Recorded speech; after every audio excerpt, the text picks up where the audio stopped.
दृष्टि IAS 70 BPSC PT test series 2024 को आज इस सेशन में हम डिस्कस करने वाले हैं। Hello friends, welcome to the success Kendra. Friends देखिए, आज इस सेशन में हम लोग 70 बीपीएससी पीटी 2024 के लिए दृष्टि आईएएस के टेस्ट सीरीज को डिस्कस करेंगे। यहाँ पर आप देख भी सकते हैं फ्रेंड्स, दृष्टि आईएएस, और देखिए यहाँ पर टेस्ट कोड मेंशन है और यहाँ पर आप देख सकते हैं 70 बीपीएससी।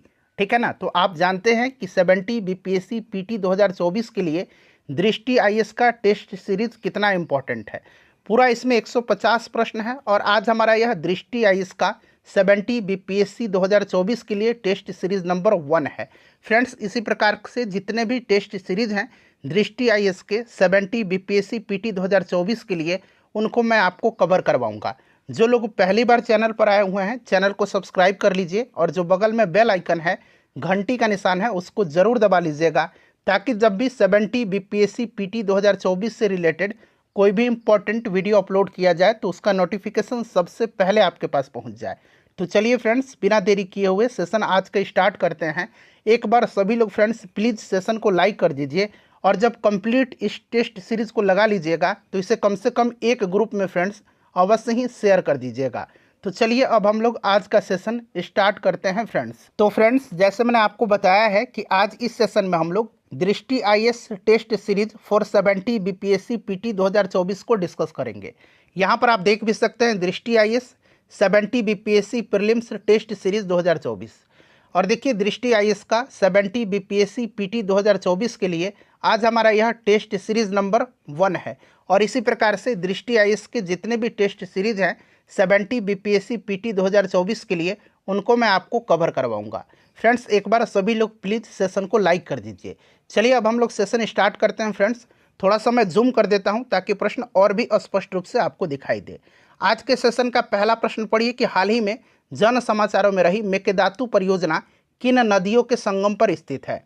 अगर आप आंसर पहले से जानते हैं तो आंसर कमेंट करते चलिए, इससे आपका रिवीजन होते चलेगा और साथ ही साथ जो भी मैं एक्सप्लेन करके आपको बताऊंगा उसको आप ध्यानपूर्वक जरूर सुनिएगा। इस तरह से एक प्रश्न के साथ साथ आपके 2 से 3 प्रश्न जो हैं कवर होते चलेंगे। चलिए बताइए, इसका राइट आंसर क्या होगा कि हाल ही में जन समाचारों में रही मेकेदातु परियोजना किन नदियों के संगम पर स्थित है।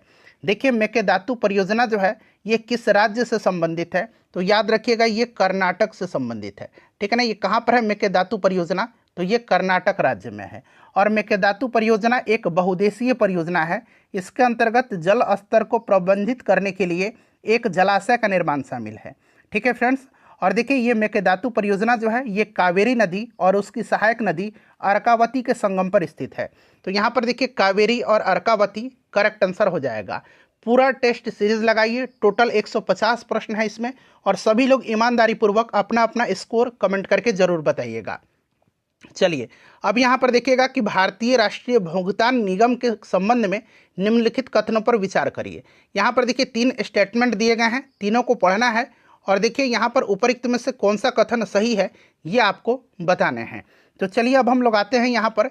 देखिए इसमें से कौन सा स्टेटमेंट जो है आपका सही दिया गया है, किसके बारे में, तो भारतीय राष्ट्रीय भुगतान निगम के संबंध में। चलिए सब लोग पढ़िएगा। पहला स्टेटमेंट है कि यह भारत में खुदरा भुगतान और निपटान प्रणाली के संचालन के लिए एक छत्र संगठन है। बिल्कुल ये स्टेटमेंट जो है आपका सही दिया गया है। दूसरा देखिए, यह भुगतान और निपटान प्रणाली अधिनियम 2007 के प्रावधानों के तहत भारतीय रिजर्व बैंक आरबीआई और भारतीय बैंक संघ आईबीए की एक पहल है। यह भी स्टेटमेंट आपका सही दिया गया है। तो 2 स्टेटमेंट सही हो गए। तीसरा देखिए कि इसे कंपनी अधिनियम 2013 की धारा 8 के प्रावधानों के तहत गैर लाभकारी कंपनी के रूप में शामिल किया गया है। यह भी स्टेटमेंट आपका सही दिया गया है। तो इस प्रकार से देखा जाए तो तीनों स्टेटमेंट जो हैं सही है और प्रश्न में पूछा भी गया है कि उपरोक्त में से कौन से कथन सही हैं। तो ऑप्शन डी राइट आंसर हो जाएगा। 1, 2 और 3 यानी कि तीनों कथन जो हैं बिल्कुल आपके सही दिए गए हैं। ठीक है। चलिए नेक्स्ट क्वेश्चन है फ्रेंड्स, थोड़ा सा और बड़ा करता हूं। देखिए, निम्नलिखित में से कौन सा देश लिथियम त्रिभुज का भाग नहीं है, लिथियम ट्रायंगल का भाग नहीं है। बताइए राइट आंसर क्या होगा इसमें से। देखिए लिथियम ट्रायंगल की अगर बात करते हैं तो लिथियम ट्रायंगल में कौन सा देश आता है, चिली, अर्जेंटीना और बोलिविया आता है। ठीक है ना। पैराग्वे इसमें नहीं है, चिली, अर्जेंटीना और बोलिविया आता है। तो यहाँ पर पैराग्वे राइट आंसर हो जाएगा। ठीक है। चलिए उसके बाद नेक्स्ट क्वेश्चन है हमारा, अगला प्रश्न देखिए कि भारतीय अक्षय ऊर्जा विकास एजेंसी लिमिटेड IREDA यानी कि भारतीय मतलब Indian renewable energy development agency, ठीक है ना, इसके संबंध में निम्नलिखित कथनों पर विचार करिए और उपरोक्त कथनों में से कौन सा गलत है, गलत आपको बताना है, ठीक है ना। यहाँ पर आपको गलत बताना है कि कौन सा कथन जो है यहाँ पर गलत दिया गया है और यहाँ से आपको चुन करके बताना है, ठीक है। अब यहाँ पर देखिए ये जो आपका भारतीय अक्षय ऊर्जा विकास एजेंसी लिमिटेड है, देखिए फ्रेंड्स यह एक पब्लिक लिमिटेड लोक उपक्रम है जिसे कि वर्ष 1987 में जो है एक गैर बैंकिंग वित्तीय संस्थान के रूप में स्थापित किया गया था, जो ऊर्जा के नए और नवीकरणीय स्रोतों और ऊर्जा दक्षता संरक्षण से संबंधित परियोजनाओं की स्थापना के लिए वित्तीय सहायता को बढ़ावा देने, विकसित करने और इसके विस्तार हेतु कार्यरत है, ठीक है ना। तो यहाँ पर देखिए यह भारत सरकार का एक मिनी रत्न उद्यम है, ये स्टेटमेंट जो है आपका सही नहीं है और यह विद्युत मंत्रालय के प्रशासनिक नियंत्रण का अधीन है, ये भी नहीं है, ठीक है ना फ्रेंड्स। यह जो है ध्यान रखिएगा, यह आपके नवीन एवं नवीकरणीय ऊर्जा मंत्रालय के प्रशासनिक नियंत्रण के अधीन है, तो ये भी आपका गलत हो गया, ठीक है ना, दूसरा भी गलत हो गया। तो इस प्रकार से देखा जाए तो कौन सा इसमें से गलत है, तो दोनों कथन गलत हैं, तो सी राइट आंसर हो जाएगा, 1 और 2 दोनों, ठीक है। चलिए नेक्स्ट क्वेश्चन करेंगे, अगला प्रश्न है यहाँ पर हमारा कि अटलांटिक डिक्लेरेशन के संबंध में निम्नलिखित कथनों पर विचार करिए, ठीक है ना। यहाँ पर 2 स्टेटमेंट दिए गए हैं और उपरोक्त कथनों में से कौन सा कथन सही है ये आपको बताने हैं। किसके बारे में, तो यहाँ पर ध्यान दीजिएगा, प्रश्न एक बार और पढ़िए, अटलांटिक डिक्लेरेशन के बारे में, ठीक है। बताइए राइट आंसर क्या हो जाएगा, करेक्ट आंसर इसका क्या होगा। तो यहाँ पर फ्रेंड्स आप देखेंगे, अब एक एक करके हम लोग दोनों स्टेटमेंट को पढ़ लेते हैं। देखिए पहला स्टेटमेंट क्या है कि संयुक्त राज्य अमेरिका और यूरोपीय संघ ने 21वीं सदी के अमेरिकी यूरोपीय संघ आर्थिक साझेदारी के लिए अटलांटिक डिक्लेरेशन की घोषणा की। जी नहीं, ये स्टेटमेंट गलत है, मैं आपको बताता हूँ कि गलत क्यों है। अब देखिएगा, संयुक्त राज्य अमेरिका और यूनाइटेड किंगडम, यहाँ पर यूरोपीय संघ नहीं होगा, संयुक्त राज्य अमेरिका और यूरोपीय संघ ने जो है 21वीं सदी के लिए US UK, याद रखिएगा, US UK आर्थिक साझेदारी के लिए अटलांटिक डिक्लेरेशन जारी किया और इस डिक्लेरेशन का उद्देश्य वर्तमान युग की चुनौतियों को प्रभावी ढंग से संबोधित करने के लिए दोनों देशों के मध्य लंबे समय से चले आ रहे गठबंधन को अनुकूलित, सुदृढ़ और पुनर्कल्पित करना है। तो पहला गलत हो गया। दूसरा देखिएगा कि यह डिक्लेरेशन आघात सह विविध और सुरक्षित आपूर्ति श्रृंखला बनाने पर केंद्रित है जो रणनीतिक निर्भरता को कम करती है, तो दूसरा बिल्कुल करेक्ट दिया गया है। तो प्रश्न में पूछा गया कि कौन सा इसमें से सही है, तो केवल 2 राइट आंसर हो जाएगा। चलिए नेक्स्ट क्वेश्चन है कि भारत और निम्नलिखित में से किस देश के बीच द्विपक्षीय सैन्य अभ्यास एक्वेरिन आयोजित किया जाता है। तो देखिए ये एक्वेरिन जो है ये सैन्य अभ्यास है भारत और मालदीव के बीच में, इसको आप याद रखिएगा, भारत और मालदीव के बीच में, ठीक है फ्रेंड्स। चलिए उसके बाद नेक्स्ट क्वेश्चन हमारा कि निम्नलिखित में से किस देश ने फतह नामक हाइपरसोनिक मिसाइल विकसित की है। फतह नामक हाइपरसोनिक मिसाइल काफ़ी इंपॉर्टेंट क्वेश्चन है फ्रेंड्स, इसको आप ध्यान रखिएगा। फतह नामक हाइपरसोनिक मिसाइल को ईरान ने विकसित किया है। किसने किया है? ईरान ने विकसित किया है। चलिए उसके बाद देखिएगा कि भारत के पहले अंतर्राष्ट्रीय क्रूज पोत का नाम क्या है। भारत के पहले अंतर्राष्ट्रीय क्रूज पोत का नाम क्या है? तो फ्रेंड्स इस पोत का नाम है, क्या नाम है इसका बताइए? MV express. चेन्नई से श्रीलंका के लिए ये रवाना हुआ है, ठीक है ना। तो यहाँ पर MV एक्सप्रेस अंतर्राष्ट्रीय क्रूज पोत पूछा गया है, तो इसको आप ध्यान रखिएगा, ठीक है फ्रेंड्स। चलिए नेक्स्ट क्वेश्चन कर लेंगे। अगला प्रश्न है हमारा कि निम्नलिखित में से किस मंत्रालय ने पोषण ट्रैक्टर एप्लीकेशन लॉन्च किया है। पोषण ट्रैक्टर एप्लीकेशन को किस मंत्रालय ने लॉन्च किया है? तो देखिए इस कौन सा मंत्रालय है जिसने जो है पोषण ट्रैक्टर एप्लीकेशन को लॉन्च किया है? तो फ्रेंड्स ये आपका है महिला एवं बाल विकास मंत्रालय। महिला एवं बाल विकास मंत्रालय, ऑप्शन डी यहाँ पर राइट आंसर हो जाएगा, ठीक है। पोषण ट्रैक्टर प्रबंधन एप्लीकेशन आंगनबाड़ी केंद्र की गतिविधियों का 360 डिग्री दृश्य प्रदान करता है और यह एप्लीकेशन आंगनबाड़ी कार्यकर्ताओं के द्वारा किए गए कार्य को डिजिटाइज और स्वचालित करके कुशल सेवा वितरण की सुविधा प्रदान करता है, ठीक है। तो इसको आप ध्यान रखिएगा। देखिए भारत के रक्षा मंत्रालय ने निम्नलिखित में से किस देश से MQ-9B सशस्त्र ड्रोन की खरीद के लिए स्वीकृति प्रदान किया है? इंपॉर्टेंट क्वेश्चन है। तो फ्रेंड्स ये क्या है, किसके साथ? तो याद रखिएगा ये क्या है? अमेरिका के साथ। तो राइट आंसर यहाँ पर देखिए USA हो जाएगा, ठीक है ना, यूएसए यहाँ पर करेक्ट आंसर हो जाएगा। चलिए उसके बाद नेक्स्ट क्वेश्चन करेंगे। अगला प्रश्न है कि भारतीय रुपये के अंतर्राष्ट्रीयकरण के संबंध में निम्नलिखित कथनों पर विचार करिए। और यहाँ पर देखिएगा कि उपरोक्त कथनों में से कौन सा कथन यहाँ पर सही दिया गया है, ये आपको बताना है। ठीक है ना, तो यहाँ पर मैं आंसर बता देता हूँ। पहले देखिए, पहला और दूसरा दोनों स्टेटमेंट इसमें से सही है।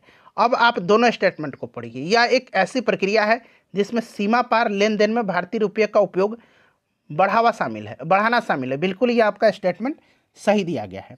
ठीक है, और उसके बाद देखिए, यह मुद्रा के अधिमूल्यन के साथ विनिमय दर की अस्थिरता को कम करके भारतीय अर्थव्यवस्था का समर्थन करने पर केंद्रित है। बिल्कुल ये आपका स्टेटमेंट सही दिया गया है। तो इस प्रकार से दोनों स्टेटमेंट सही हैं। ठीक है ना, तो इस प्रकार से right answer option number C हो जाएगा। देखिए फ्रेंड्स, जो आपका 70 बीपीएससी पीटी 2024 घटना चक्र है, मैंने उस सारे बुक को कंप्लीट कर दिया है। बिल्कुल सब्जेक्ट वाइज कराया हुआ है। भारत के इतिहास, बिहार के इतिहास, बिहार का भूगोल, भारत का भूगोल, सब कुछ कवर कराया हुआ है। मैंने इनका प्लेलिस्ट बना दिया है, लिंक भी डिस्क्रिप्शन में मिल जाएगा, आप देख सकते हैं। चलिए देखिए, निम्नलिखित में से कौन सा देश ग्लोबल साउथ का हिस्सा नहीं है? ग्लोबल साउथ का, तो देखिए इसमें से ग्लोबल साउथ का हिस्सा जो है कौन सा देश नहीं है, तो आप देख सकते हैं फ्रेंड्स, ऑस्ट्रेलिया जो है ना, इसमें ये ग्लोबल साउथ का हिस्सा नहीं है। ऑस्ट्रेलिया जो है ये ग्लोबल नॉर्थ का हिस्सा है।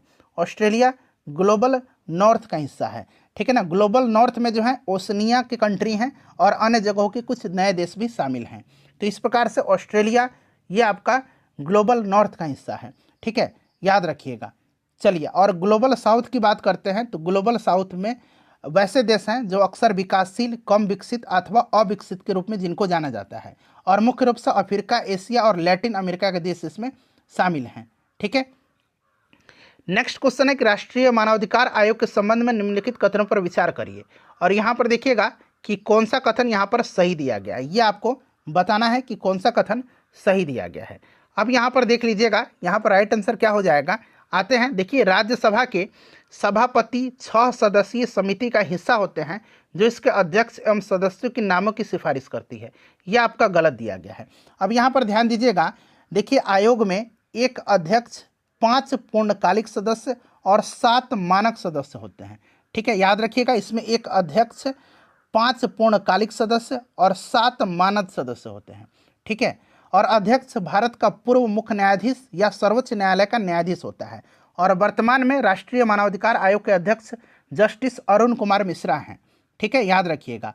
और इस समिति में जो है प्रधानमंत्री, लोकसभा अध्यक्ष, राज्यसभा का उपसभापति, यहाँ पर सभापति दिया गया है, राज्यसभा का उपसभापति। ठीक है ना, संसद के दोनों सदनों के में विपक्ष के नेता और केंद्रीय गृह मंत्री शामिल होते हैं। इसीलिए ये स्टेटमेंट आपका सही है। अध्यक्ष जो है, ये अध्यक्ष और सदस्य 3 वर्ष की अवधि के लिए या 70 वर्ष की आयु तक पद पर बने रहते हैं। ठीक है, बिल्कुल यहाँ पर देखिए ये स्टेटमेंट जो है आपका क्या है कि अध्यक्ष और इसके सदस्य 3 वर्ष की अवधि या 70 वर्ष की आयु तक जो भी पहले हो पद पर बने रहते हैं। तो ये आपका करेक्ट है। पहला गलत है, दूसरा करेक्ट हो गया। तीसरा है, यह आयोग कथित मानवाधिकार उल्लंघन की तारीख से 1 वर्ष के पश्चात किसी भी मामले की जांच नहीं कर सकता है। तो बिल्कुल जो है यहाँ पर आपका ये भी स्टेटमेंट जो है आपका यहाँ पर सही दिया गया है। ठीक है ना, तो ये भी स्टेटमेंट आपका सही दिया गया है। तो यहाँ पर आपका 2 और 3 सही हो जाएगा ऑप्शन में। ठीक है, अच्छा, राष्ट्रीय मानवाधिकार आयोग की बात करते हैं तो इसकी स्थापना 12 अक्टूबर 1993 को हुई थी। यह आप सन और डेट जरूर याद रखिएगा। चलिए अगला प्रश्न है कि निम्नलिखित में से किस शहर में ग्रीन हाइड्रोजन पर अंतर्राष्ट्रीय सम्मेलन आयोजित किया गया? बताइए राइट आंसर इसका क्या होगा, करेक्ट आंसर इसका क्या होगा? तो देखिए फ्रेंड्स, यहाँ पर राइट आंसर जो होगा कौन सा सही है, तो आपका नई दिल्ली। ठीक है ना, चलिए उसके बाद देखिएगा अगला प्रश्न 15 नंबर क्वेश्चन है हमारा कि भारत 6G अलायंस के संबंध में निम्नलिखित कथन पर विचार करिए। और यहाँ पर देखिएगा कि कौन सा इसमें से सही है। 2 स्टेटमेंट दिए गए हैं। ठीक है ना, किसके बारे में? तो भारत 6G अलायंस के संबंध में। ठीक है, बताइए राइट आंसर इसका क्या होगा। बताइए फ्रेंड्स, इसका करेक्ट आंसर क्या होगा? बताइए करेक्ट आंसर इसका क्या होगा। तो यहाँ पर देखिएगा कि विज्ञान और प्रौद्योगिकी मंत्रालय ने वायरलेस संचार की अगली सीमा 6G प्रौद्योगिकी में नवाचार तथा नेतृत्व को बढ़ावा देने के लिए भारत 6G अलायंस लॉन्च किया है। ठीक है ना, तो ये स्टेटमेंट जो है यहाँ पर आपका जो है ये स्टेटमेंट गलत दिया गया है। ठीक है ना, ये स्टेटमेंट गलत दिया गया है। क्लियर? देखिए ये जो आपका B6GA जो है, ठीक है, B6GA एक सहयोगी मंच है जिसमें सार्वजनिक और निजी कंपनियां, शिक्षाविद, अनुसंधान संस्थान और मानक विकास संगठन इसमें शामिल हैं। ठीक है, इस चीज़ को आप ध्यान रखिएगा। और संचार मंत्रालय के तहत दूर संचार विभाग ने वायरलेस संचार की अगली सीमा 6G प्रौद्योगिकी में नवाचार और नेतृत्व को बढ़ावा देने के लिए भारत 6G अलायंस यानी कि B6GA लॉन्च किया है।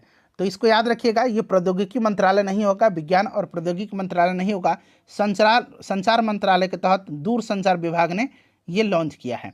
तो ये आपका गलत है। देखिए, इससे भारत को 6G प्रौद्योगिकी का विकास करने और इसे अपनाने में सहायता मिलेगी, बिल्कुल सही है, जिसका अर्थव्यवस्था, समाज और पर्यावरण पर व्यापक प्रभाव पड़ेगा। ये स्टेटमेंट आपका सही है।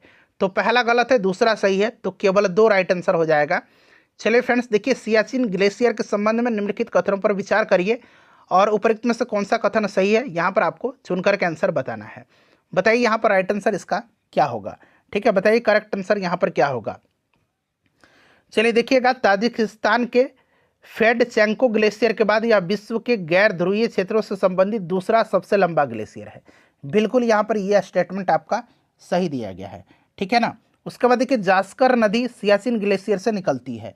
जास्कर नदी सियाचिन ग्लेशियर से निकलती है, यह स्टेटमेंट जो है आपका गलत है। नुब्रा नदी जो है, नुब्रा नदी जो है ये सियाचिन ग्लेशियर से निकलती है, तो ये गलत हो गया। उसके बाद देखिए, यह विश्व का सबसे ऊंचा युद्ध क्षेत्र है, बिल्कुल ये सही है। तो सही कौन सा है, पहला और तीसरा सही है। तो इस प्रकार से देखें तो बी जो होगा ऑप्शन सही है, पहला और तीसरा। देखिए, हाल ही में समाचारों में रही लंबानी कला भारत के निम्नलिखित में से किस राज्य से संबंधित है। लंबानी कला जो है यह कर्नाटक राज्य से संबंधित है। ठीक है ना, कर्नाटक राज्य राइट आंसर हो जाएगा। और यह लंबानी या बंजारा समुदाय द्वारा बनाए जाने वाले वस्त्र अलंकरण का एक रूप है। ठीक है, चलिए उसके बाद नेक्स्ट क्वेश्चन हमारा कि निम्नलिखित में से किस समिति ने शून्य प्रथम सूचना रिपोर्ट 0 FIR शुरू करने की सिफारिश की है। बताइए राइट आंसर इसका क्या होगा। तो फ्रेंड्स, ये क्या, न्यायमूर्ति वर्मा समिति ने। ठीक है ना, न्यायमूर्ति वर्मा समिति। 0 FIR ऐसी FIR होती है जिसे किसी भी पुलिस स्टेशन द्वारा, चाहे उसका क्षेत्राधिकार कुछ भी हो, तब दर्ज किया जा सकता है जिसे उसे किसी संज्ञेय अपराध के बारे में शिकायत प्राप्त होती है, और इस स्तर पर कोई नियमित FIR नंबर नहीं दिया जाता है। ठीक है ना, तो यहाँ पर देखिएगा ऑप्शन ए राइट आंसर हो जाएगा। चलिए अगला प्रश्न कर लेंगे। नेक्स्ट क्वेश्चन है हमारा, क्वेश्चन नंबर 19 है कि निम्नलिखित में से कौन सा राज्य निर्यात तैयारी सूचकांक 2022 में शीर्ष पर है। तो 2023 में रिपोर्ट जारी किया गया था और अब इसमें शीर्ष पर तमिलनाडु हो गया है। इसमें अब शीर्ष पर कौन सा है, तमिलनाडु हो गया है। और राज्य निर्यात तैयारी सूचकांक ये नीति आयोग के द्वारा जारी किया जाता है। ठीक है ना, ध्यान रखिएगा, तीसरा संस्करण था ये अभी, ठीक है, जो कि जारी किया गया है। और इसमें तमिलनाडु शीर्ष पर है, दूसरे स्थान पर महाराष्ट्र है और तीसरे स्थान पर कर्नाटक है। हाल ही में समाचारों में रहा कास पठार भारत के निम्नलिखित राज्यों में से किस में स्थित है। कास पठार, बताइए राइट आंसर क्या होगा। कास पठार जो है ये किस राज्य में स्थित है। तो कास पठार ये महाराष्ट्र में स्थित है और इसे महाराष्ट्र की फूलों की घाटी भी कहा जाता है, तो ये भी आप ध्यान रखिएगा, महाराष्ट्र राइट आंसर हो जाएगा। देखिए, बिहार शतरंज संघ द्वारा आयोजित बिहार अंडर 11 बालिका शतरंज चैंपियनशिप किसने जीता है, बताइए। तो फ्रेंड्स देखिए, ये जीता है मोहिनी ने, और मोहिनी जो है ये सारण जिले के छपरा की रहने वाली हैं। तो यहाँ पर देखिए मोहिनी राइट आंसर हो जाएगा। देखिए, वर्ष 2023 में बिहार रत्न सम्मान किसे दिया गया था, बिहार रत्न सम्मान। तो फ्रेंड्स ये दिया गया था किसको, करेक्ट आंसर क्या होगा। तो देखिए, ये मैथिली लोक गायिका सोनी चौधरी को, ठीक है ना, उनके उत्कृष्ट गायन के लिए बिहार रत्न से सम्मानित किया गया था। तो यहाँ पर देखिए सोनी चौधरी होगा। उसके बाद देखिए, बिहार के किस जिले में राज्य का सबसे बड़ा ब्लड बैंक बनाया जाएगा। तो मुजफ्फरपुर जिले में, ठीक है ना, इस चीज़ को ध्यान रखिएगा। तो मुजफ्फरपुर यहाँ पर राइट आंसर हो जाएगा। चलिए उसके बाद अगला प्रश्न है कि लखीसराय जिले में देखिए साल भंजिका मोक्ष देवी की एक बहुमूल्य मूर्ति मिली है। नाम याद रखिएगा, साल भंजिका मोक्ष देवी की एक बहुमूल्य मूर्ति मिली है। यह प्राचीन इतिहास के किस काल से संबंधित है। तो सबसे पहले देखिए किस जिले से मिली है, तो लखीसराय जिले, जिला का भी नाम आप याद रखिएगा। और ये आपके कुषाण काल से संबंधित है, ठीक है ना, कुषाण काल से, ठीक है, कुषाण काल से। चलिए, और बौद्ध धर्म के लोग जो हैं इस लोक देवी, एक तरह की ये लोक देवी हैं, लोक देवी, सालभंजिका मोक्ष देवी, बौद्ध धर्म के लोग इनकी एक मतलब लोक देवी के रूप में पूजा करते हैं। चलिए उसके बाद नेक्स्ट क्वेश्चन हमारा कि निम्नलिखित कथनों पर विचार करिए और यहाँ पर आपको राइट आंसर चुन करके बताना है। ऑप्शन यहाँ पर दिया गया है ऊपर में, उपरोक्त में से कौन सा सही है, ठीक है ना। चलिए बताइए इसमें से कौन सा आपका, 1 मिनट रुक जाइए, हाँ इसमें से बताना है कि आपको कौन सा स्टेटमेंट आपका सही दिया गया है, ठीक है ना। चलिए एक एक करके पढ़ लेते हैं। देखिए पहला है कि देश का सबसे बड़ा हड्डी अस्पताल बिहार में बनाया जा रहा है, ठीक है। तो यहाँ पर देखिए सबसे बड़ा जो है पूछा गया है,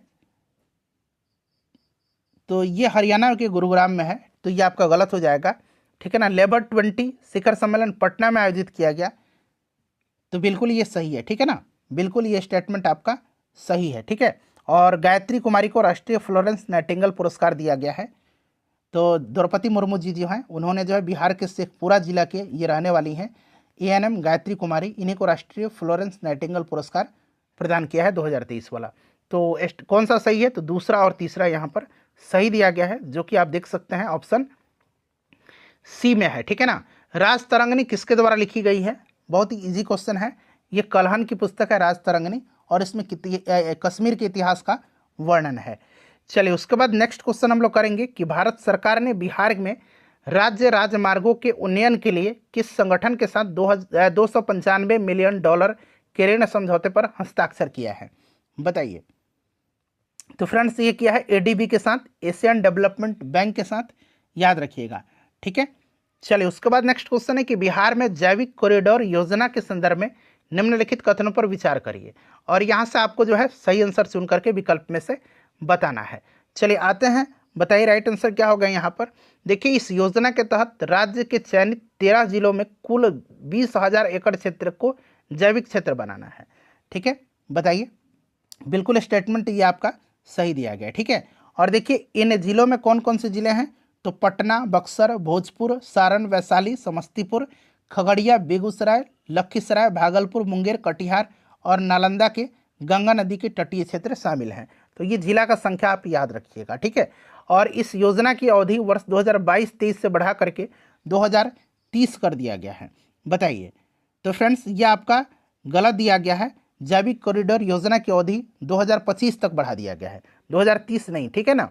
इस योजना के तहत पहले साल किसानों को प्रति एकड़ 11,500 रुपये का अनुदान दिया जाएगा, ये स्टेटमेंट आपका सही दिया गया है, ठीक है ना। और दूसरे और तीसरे वर्ष जो है 6500 रुपये, दूसरे और तीसरे वर्ष 6500 रुपये प्रति एकड़ के हिसाब से राशि मिलेगी, तो ये आपका सही है। तो पहला और तीसरा सही है, जो कि आप देख सकते हैं किस स्टेटमेंट में है, ऑप्शन बी में है, ठीक है।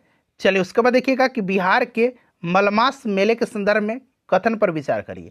मलमास मेला बड़ा इंपॉर्टेंट है, प्रश्न बनता है। अब यहाँ पर देखिए फ्रेंड्स कि यह बिहार के नालंदा जिले के राजगीर में लगता है, मलमास मेला, इस चीज़ को आप याद रखिएगा। लेकिन प्रत्येक 5 वर्ष पर नहीं, ये प्रत्येक 3 वर्ष पर यह आयोजित किया जाता है। तो इस प्रकार से ये स्टेटमेंट गलत है, और ऐसी मान्यता है कि इस मेले के दौरान राज्य में कहीं भी कोई पूजा और विवाह समारोह या शुभ कार्य नहीं होता है, बिल्कुल ये सही है। तो कौन सा सही है, तो केवल 2 यहाँ पर राइट आंसर हो जाएगा। चलिए उसके बाद हम लोग नेक्स्ट क्वेश्चन करेंगे कि बिहार की प्रथम खेल अकादमी और खेल विश्वविद्यालय राज्य के किस स्थान पर स्थापित किया जाएगा, बताइए। तो फ्रेंड्स ये राजगीर में स्थापित किया जाएगा, ठीक है ना, कहाँ पर, राजगीर में, ठीक है। चलिए उसके बाद नेक्स्ट क्वेश्चन हम लोग कर लेंगे। अगला प्रश्न है कि शिक्षा, कल्प, व्याकरण, निरुक्त, छंद और ज्योतिष ग्रंथ किसका हिस्सा है, ये इंपॉर्टेंट क्वेश्चन है। तो फ्रेंड्स देखिए ये जो है आपके वेदांग के हिस्से हैं, ठीक है ना, किसके हिस्से हैं, वेदांग के हिस्से हैं, याद रखिएगा। शिक्षा, कल्प, व्याकरण, निरुक्त, छंद और ज्योतिष ग्रंथ, ये किसके, ये वेदांग के हिस्से हैं, ठीक है ना, वेदांग के हिस्से हैं।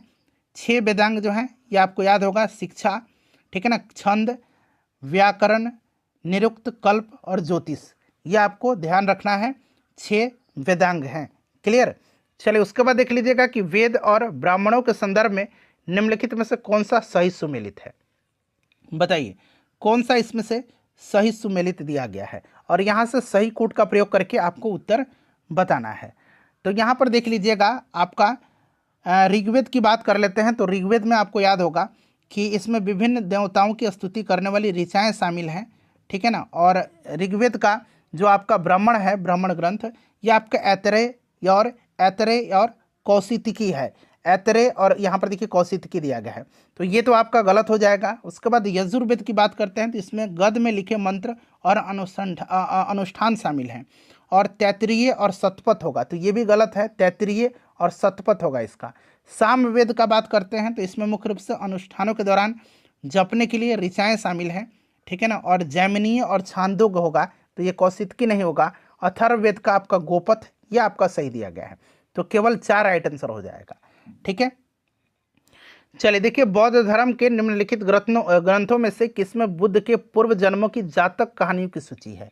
तो ये किसमें है फ्रेंड्स? तो ये याद रखिएगा, ये आपके खुद कनिकाय में है, तो यहाँ पर देखिए खुद कनिकाय, यहाँ पर राइट आंसर हो जाएगा, ठीक है, याद रखिएगा इसको, इंपॉर्टेंट क्वेश्चन है। चलिए, मेगास्थनीज जिन्हें भारतीय इतिहास में पहला राजदूत माना जाता है, निम्नलिखित में से किस राजा के शासनकाल में भारत आए थे? तो मेगास्थनीज जो आया था ये चंद्रगुप्त मौर्य के समय में, ठीक है ना। ये सेल्यूकस निकटर का राजदूत था, और इसकी पुस्तक का नाम याद रखिएगा इंडिका, आपको पता भी होगा, ठीक है। चलिए, उसके बाद हम लोग नेक्स्ट क्वेश्चन करेंगे। यहाँ पर मिलान करना है, यात्री और राजवंश के दौरान ये आए थे, इस तरह से आपको ये मिलान करके बताना है, ठीक है। तो चलिए, यहाँ पर देखिएगा फाइयान जो आया था ना, फाइयान, तो फाइयान आया था किसके समय में?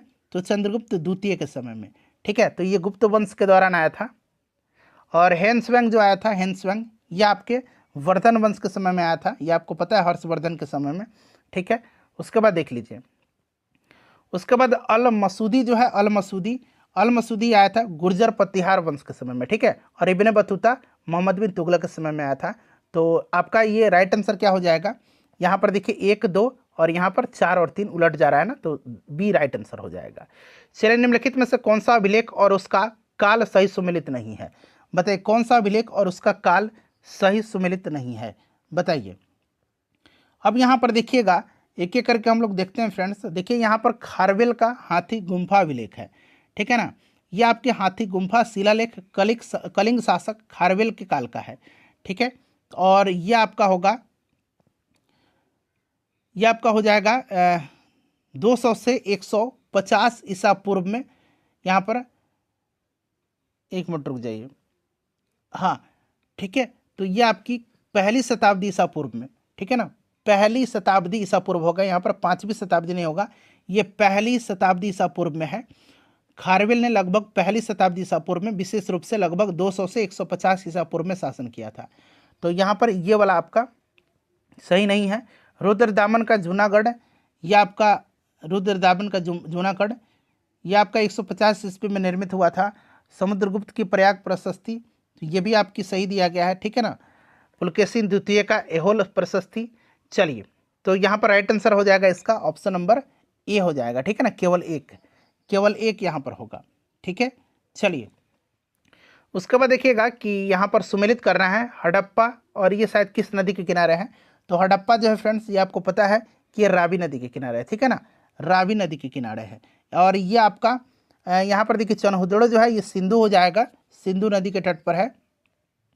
कालीबंगा जो है ये आपकी किस नदी के तट पर है? कालीबंगा आपका, ये आपका हो जाएगा घग्गर नदी के। और धौलावीरा जो है ये आपका लूनी नदी के, ठीक है ना। तो 2, 1, 3, 4 यहाँ पर राइट आंसर हो जाएगा। देख लीजिए कहाँ पर दिया गया है, 2, 1, 3, 4 ऑप्शन यहाँ पर सी में दिया गया है। चलिए, अगला प्रश्न पढ़ेंगे। नेक्स्ट क्वेश्चन पढ़िए कि निम्नलिखित में से कौन मोहनजोदड़ो में नहीं पाया गया? मोहनजोदड़ो में नहीं पाया गया, बताइए। तो मोहनजोदड़ो में अगर हम बात करते हैं तो कौन सा नहीं पाया गया? दफनाए गए मृदभांड, ठीक है ना। दफनाए गए मृदभांड जो है ये सुरकोटडा से पाए गए हैं। कहाँ से? ये सुरकोटडा से पाए गए हैं, सुरकोटडा से, याद रखिएगा, सुरकोटडा से पाए गए हैं, ठीक है ना। तो ये नहीं होगा। बाकी देखिए, नृत्य करती हुई महिला की कांस्य प्रतिमा, ठीक है, मातृदेवी की मिट्टी की आकृति, पशुपति की मोहर, ठीक है, ये हड़प्पा से मतलब मोहनजोदड़ो से पाए गए हैं, ठीक है। बृहद अन्नागार, बृहद स्नानागार, ये सब पाया गया है। कौन सा पुराण सबसे प्राचीन है? सबसे प्राचीन इसमें से आपका मत्स्य पुराण है। सबसे प्रामाणिक इसको माना जाता है, ठीक है ना, मत्स्य पुराण को। चलिए, उसके बाद नेक्स्ट क्वेश्चन है कि भगवत गीता महाभारत के किस भाग से लिया गया है? भगवत गीता, बताइए। तो यहां पर देखिएगा भीष्म पर्व, ठीक है ना, भीष्म पर्व, याद रखिएगा इसको, भीष्म पर्व से लिया गया है। नेक्स्ट क्वेश्चन हमारा कि प्राचीन भारतीय ग्रंथों में वर्णित प्रसिद्ध दशराज युद्ध किन नदी के तट पर लड़ा गया था? दशराज युद्ध जो है, जिसे 10 राजाओं के युद्ध के रूप में जाना जाता है, इसका उल्लेख ऋग्वेद एक प्राचीन भारतीय ग्रंथ है उसमें किया गया है। ठीक है, उसके बाद देखिएगा, यह राजा सुदास के नेतृत्व में, राजा सुदास के नेतृत्व में भरत जनजाति और 10 अन्य जनजातियों के गठबंधन के बीच लड़ा गया था, और ये लड़ा गया था परुष्णी नदी के तट पर। ठीक है ना, जो आधुनिक रावी नदी है, तो परुष्णी यहाँ पर राइट आंसर हो जाएगा। देखिए, बुद्ध के जीवन की निम्नलिखित घटनाओं में से कौन सा सही सुमेलित है, और यहाँ पर आपको कूट का प्रयोग करके सही उत्तर का चयन करना है।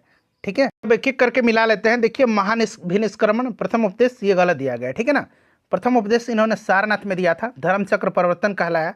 निर्वाण बुद्ध का ज्ञानोदय, बिल्कुल सही दिया गया है। ठीक है ना, बुद्ध के बौद्ध धर्म में निर्वाण का तात्पर्य ज्ञान प्राप्ति की अवस्था से है। ठीक है, तो ये वाला आपका सही है, बाकी ये भी गलत दिया गया है, ये भी गलत दिया गया। ठीक है ना, तो आपका केवल 2 राइट आंसर हो जाएगा। चलिए, उसके बाद अगला प्रश्न है हमारा। नेक्स्ट क्वेश्चन क्या है कि मिलान करना है बौद्ध संगति और ये स्थल उससे संबंधित है कौन सा। तो पहला बौद्ध संगति हुआ था आपको राजगीर में अजातशत्रु के समय। दूसरा हुआ था कहाँ पर, वैशाली में कालाशोक के समय में। तीसरा पाटलिपुत्र में अशोक के समय में, और चौथा कश्मीर में कनिष्क के समय में। तो इसको अब आप लोग आसानी से मिला सकते हैं। ठीक है ना, चलिए, उसके बाद नेक्स्ट क्वेश्चन है कि बौद्ध धर्म के संदर्भ में निम्नलिखित कथनों में से कौन सा यहाँ पर सही दिया गया है, कौन सा यहाँ पर आपका सही दिया गया है। तो देखिए, यहाँ पर देखिए, महाविभास शास्त्र वसुमित्र द्वारा लिखा गया है।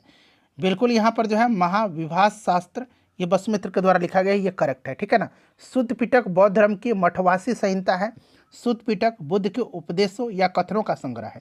3 पिटक हैं, शुद्ध पिटक, विनय पिटक, अभिधम पिटक, और तीनों पिटकों की भाषा पाली है, ये भी आप ध्यान रखिएगा।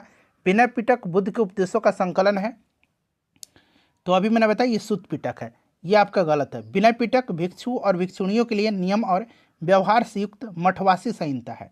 ठीक है, चलिए, मिलिंद पन्हो मोगलीपुत्तीस और नागसेन के बीच का संवाद है, नहीं, मिलिंद पिन्हो जो है मिनांडर और नागसेन के बीच का संवाद है, तो ये भी गलत हो गया। तो आपका तीसरा मतलब ऑप्शन डी चौथा सही है। ठीक है, चलिए, उसके बाद देखिए, निम्नलिखित में से किसे स्वर्ग के बुद्ध के रूप में संदर्भित किया जाता है। स्वर्ग के बुद्ध के रूप में अमिताभ को, ठीक है ना, अमिताभ को संदर्भित किया जाता है। क्लियर, चलिए, उसके बाद नेक्स्ट क्वेश्चन है हमारा। यहाँ पर आपको सुमेलित करना है विश्वविद्यालय और एक एक करके मिला लेते हैं। यहाँ पर देखिएगा, नालंदा का हो जाएगा आपका कुमारगुप्त प्रथम, विक्रमशिला का धर्मपाल, जगदल का हो जाएगा आपका ये जगदल, इसकी स्थापना राजा रामपाल ने करवाया था। ठीक है ना, ये उत्तर बंगाल अब बांग्लादेश में है। ठीक है ना, तो ये आपका रामपाल हो जाएगा, और बल्लभी का भट्टारक। ठीक है, तो इसको मिला लीजिएगा आप।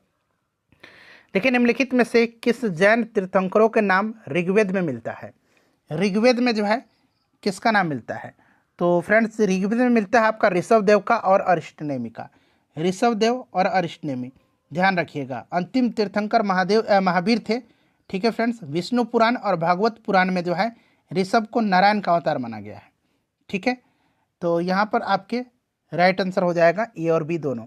देखिए, निम्नलिखित में से कौन सा जैन धर्म की प्रतिज्ञाओं का हिस्सा नहीं है, नहीं पूछा गया है। तो देखिए, जैन धर्म की 4 मुख्य शिक्षाएं थी, अहिंसा, सत्य, अस्तेय। अहिंसा, सत्य, ठीक है ना, और अस्तेय, अपरिग्रह, 4 हो गए। और जो 5वां था ना, 5वां संयम, 5वां ब्रह्मचर्य यानी कि संयम, इसको महावीर जी ने शामिल किया था। ठीक है ना, तो गृहस्थ इसमें से नहीं होगा। चलिए, उसके बाद देख लीजिए, अगला प्रश्न है कि जैन धर्म महावीर के संदर्भ में निम्नलिखित में से कौन सा कथन सही नहीं है। कौन सा कथन यहाँ से सही नहीं है, चारों ऑप्शन आपको दिख रहे हैं। ठीक है ना, बताइए राइट आंसर क्या हो जाएगा, करेक्ट आंसर क्या हो जाएगा, सभी ऑप्शन को पढ़िए। तो देखिए, ये तो आपका सही दिया गया है बिल्कुल। ऋजुपालिका नदी के तट पर उन्हें केवल ज्ञान प्राप्त हुआ था। उन्होंने अपना प्रथम उपदेश पावा में दिया था। ठीक है, प्रथम जैन संगति पाटलिपुत्र में आयोजित हुआ था, और इसकी अध्यक्षता जो है अस्तुलभद्र ने किया था। ठीक है, उसके बाद देख लीजिए, अगला है आपका कि महावीर ने जैन धर्म के 5 व्रतों में से ब्रह्मचर्य संयम को सम्मिलित किया था, अभी मैंने बताया था। ये वाला जो है ना, पाटलिपुत्र के प्रथम जैन संगति में उन्होंने भाग लिया था, ये आपका सही नहीं है। ठीक है, चलिए, उसके बाद हम लोग नेक्स्ट क्वेश्चन कर लेंगे। अगला प्रश्न है हमारा। उसके बाद देखिए, महावीर ने जो है, इन्होंने जो है किसी भी जैन संगति में भाग नहीं लिया था। देखिए, स्यादवाद और अनेकांतवाद के सिद्धांत निम्नलिखित में से किससे संबंधित है। बताइए राइट आंसर क्या हो जाएगा। तो फ्रेंड्स ये आपके जैन धर्म से संबंधित हैं, ठीक है ना, स्यादवाद और अनेकांतवाद, याद रखिएगा इसको। चलिए नेक्स्ट क्वेश्चन है कि अशोक के अभिलेख निम्नलिखित में से किस लिपि में लिखे गए थे। तो अशोक के अभिलेख जो है ना, ये आपकी किस लिपि में लिखे गए थे, ब्राह्मी, खरोष्टी और एक ग्रीक अरमाइक है, ठीक है ना। तो यहाँ पर उपयुक्त सभी राइट आंसर हो जाएगा। क्लियर। चलिए नेक्स्ट क्वेश्चन है हमारा, अगला प्रश्न है क्वेश्चन नंबर 52, जहाँ एक्सप्लेनेशन की आवश्यकता है वहाँ मैं आपको बताऊंगा। देखिए अशोक से संबंधित निम्नलिखित कथनों में से कौन सा सही। देखिए अशोक ने 361 ईसा पूर्व में कलिंग युद्ध लड़ा था, नहीं ये तो स्टेटमेंट आपका गलत है। और ये जो आपका 13वां अभिलेख है इसमें कलिंग युद्ध का उल्लेख है, ये सही है। तो पूछा गया कौन सा सही है, तो केवल 2 राइट आंसर हो जाएगा। देखिए मौर्य शासन में गोप शब्द का प्रयोग किसके लिए किया जाता था। गोप शब्द का प्रयोग, देखिए गोप शब्द का प्रयोग जो है ये आपके प्रशासनिक इकाइयों के प्रभारी के लिए किया जाता था, ठीक है ना। तो गोप जो होता था, गोप ये किसको कहा जाता था, देखिए ग्राम प्रशासन यानी कि ग्रामीणी के हाथों में था और उसे वरिष्ठ को, उसी वरिष्ठ को गोप कहा जाता था। तो ऑप्शन ए राइट आंसर हो जाएगा। देखिए निम्नलिखित में से कौन दिल्ली सल्तनत में पत्राचार विभाग था। दिल्ली सल्तनत में पत्राचार विभाग इसमें से कौन सा था, बताइए राइट आंसर। तो फ्रेंड्स ये दीवाने इंसा था, ठीक है ना, दीवाने इंसा ये एक पत्राचार विभाग था। दीवाने अर्ज एक सैन्य विभाग था, ठीक है। दीवाने कोही जो था, दीवाने कोही ये कृषि विभाग था। दीवाने रिसालत क्या था, तो फ्रेंड्स ये एक विदेशी मामलों का विभाग था, ठीक है ना। तो ये आपका दीवाने इंसा हो जाएगा। दिल्ली सल्तनत के दौरान चहलगामी को किस नाम से जाना जाता था, तो इसको जाना जाता था 40 तुर्क गुलाम अमीर जो थे। तो यहाँ पर ऑप्शन ए राइट आंसर हो जाएगा। और इल्तुतमिश ने यह स्थापित किया था, ठीक है ना, तुर्क ए चहलगामी जिसको कहा जाता था। देखिए निम्नलिखित में से किसने रक्त और लौह नीति अपनाई थी, तो ये बलवन ने अपनाया था। अपने विरोधियों के प्रति बलवन ने जो है रक्त एवं लौह की नीति अपनाई थी। उसके बाद देखिए अलाउद्दीन खिलजी के संदर्भ में निम्नलिखित कथनों पर विचार करिए और कौन सा इसमें से सही है, बताइए राइट आंसर इसका क्या हो जाएगा। तो यहाँ पर देखिए वो अपने सैनिकों को संपूर्ण वेतन नगद में देने वाला प्रथम सुल्तान था। बिल्कुल नगद वेतन देने वाला सैनिकों का यह दिल्ली सल्तनत का पहला सुल्तान था, ठीक है। और उसने घोड़ों को दागने की प्रथा आरंभ की जिसे दाग प्रथा कहा गया, ये भी स्टेटमेंट आपका सही है। बाजार नियंत्रण प्रणाली को इसने लागू किया था, ठीक है। सैनिकों की होलिया लिखने की प्रथा की शुरुआत इन्होंने किया था। तो 1 और 2 दोनों सही है इसमें से। नेक्स्ट क्वेश्चन है हमारा कि निम्नलिखित में से किस राज्य को रुहमा कहा गया है। रुहमा, रुहमा कहा जाता था, बताइए। तो ये पाल राइट आंसर हो जाएगा, ठीक है ना, पाल यहाँ पर करेक्ट आंसर हो जाएगा। चलिए उसके बाद हम लोग नेक्स्ट क्वेश्चन कर लेंगे कि निजामुद्दीन औलिया निम्नलिखित में से किसके अनुयायी थे। निजामुद्दीन औलिया, तो फ्रेंड्स ये चिश्ती सिलसिला के, ठीक है ना, चिश्ती सिलसिला के निजामुद्दीन औलिया। चिश्ती सिलसिले की स्थापना भारत में ख्वाजा मोइनुद्दीन चिश्ती के द्वारा किया गया था, ठीक है। और निजामुद्दीन औलिया जो थे ये चिश्ती सिलसिला से ये संबंधित है, ठीक है। चलिए उसके बाद अगला प्रश्न है हमारा कि देखिए कथन है और कारण है, ये पढ़ना है और आपको यहाँ से सही उत्तर चुन करके बताना है। पूरा ऑप्शन आप देख लीजिएगा, ठीक है ना, पूरा आप देख लीजिए कि इसमें से कौन सा आपका सही दिया गया है। चलिए देखिएगा कि पाल प्रतिहार राष्ट्रकूट के बीच त्रिपक्षीय संघर्ष का उद्देश्य कनौज पर अधिकार करना था।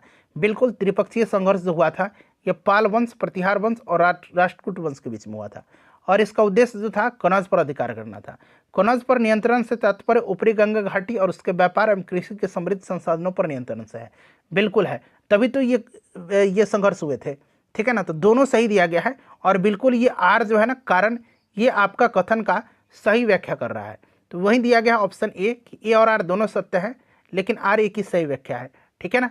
चलिए देखिए आदि शंकराचार्य के संदर्भ में निम्नलिखित में से कौन सा कथन सही नहीं है, बताइएगा कौन सा कथन इसमें से आपका सही नहीं है, बताइए राइट आंसर यहाँ पर क्या हो जाएगा। यहाँ पर थोड़ा सा नंबरिंग में गलती हो गया, कोई बात नहीं, ये 61 है, देखिए क्योंकि हमने 60 किया हुआ है और ये आपका 61 है। तो यहाँ पर देखिएगा ऑप्शन ए जो है ये आपका सही नहीं है। बाकी उन्होंने बौद्ध धर्म के दर्शन का विरोध किया था। ब्रह्मसूत्र भाष्य, ब्रह्मसूत्र पर एक टिप्पणी उनके द्वारा लिखा गया और वे मानते थे कि दुनिया एक भ्रम है, हमारे आसपास की दुनिया को एक भ्रम या माया मानते थे। तो आपका ऑप्शन ए सही नहीं दिया गया है। चलिए उसके बाद देखिएगा कि दिल्ली सल्तनत काल में निम्नलिखित में से कौन सा शब्द जिम्मी को परिभाषित करता है। जिम्मी को परिभाषित करता है, तो फ्रेंड्स ये करता है वे लोग जिन्होंने मुस्लिम शासन को स्वीकार कर लिया और अपनी सुरक्षा के लिए जजिया नामक कर का भुगतान करने के लिए सहमत हो गए, ठीक है ना। तो ये आपका सही दिया गया है। चलिए उसके बाद देख लीजिएगा 63 नंबर क्वेश्चन। यहाँ पर बाकी ऑप्शन भी हैं, ठीक है ना। ऑप्शन ए राइट होगा इसका। देखिए साम्राज्य और वंश दिया गया है, तो यहाँ पर अगर बरार की बात करते हैं तो कुतुब शाही नहीं होगा, अच्छा सॉरी मिलान करना है ना, तो बरार का आपका इमाद शाही हो जाएगा, ठीक है ना। बीजापुर में आदिल शाही, और अहमदनगर में जो होगा आपका निजाम शाही हो जाएगा। गोलकुंडा में आपका हो जाएगा कुतुब शाही, ठीक है ना। और एक बीदर था, बीदर आपको याद होगा, बीदर आपका होगा बरीद शाही, ठीक है ना, बरीद शाही। तो ये बीदर भी आप याद रख लीजिएगा, क्लियर। तो इसको अब आप लोग मिला लीजिएगा, राइट आंसर ऑप्शन नंबर इसका डी हो जाएगा। चलिए उसके बाद नेक्स्ट क्वेश्चन हमारा कि चोल साम्राज्य के संदर्भ में निम्नलिखित कथन पर विचार करिए और कौन सा कथन इसमें से आपका सही दिया गया ये आपको बताना है। राजा चोल चोल साम्राज्य के संस्थापक थे, ये आपका गलत है, ठीक है ना। चोल साम्राज्य के संस्थापक विजयालय थे, ठीक है, विजयालय। राजा करिकाल ने पुहार की स्थापना की और कावेरी नदी के तट पर 160 किलोमीटर लंबे तटबंध का निर्माण करवाया था, यह आपका सही दिया गया है। तो केवल 2 यहाँ पर आपका सही है, क्लियर।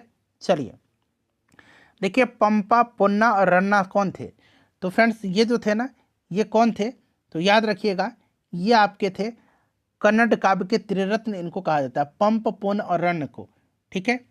चलिए उसके बाद अगला प्रश्न है 66 नंबर, दिल्ली सल्तनत काल में एकता धारकों को क्या कहा जाता था, बताइए। तो एकता धारकों को क्या कहा जाता था, तो फ्रेंड्स इनको मुक्ति कहा जाता था। क्या कहा जाता था, इनको मुक्ति कहा जाता था, मुक्ति या इनको वल्ली कहा जाता था, मुक्ति या वल्ली, ठीक है। चलिए निम्नलिखित में से कौन किताबुल हिंद का लेखक था, किताबुल हिंद, तो किताबुल हिंद को लिखा है अल बरूनी ने, ठीक है ना। किसने लिखा है, अल बरूनी ने लिखा है, याद रखिएगा अल बरूनी ने लिखा है, क्लियर।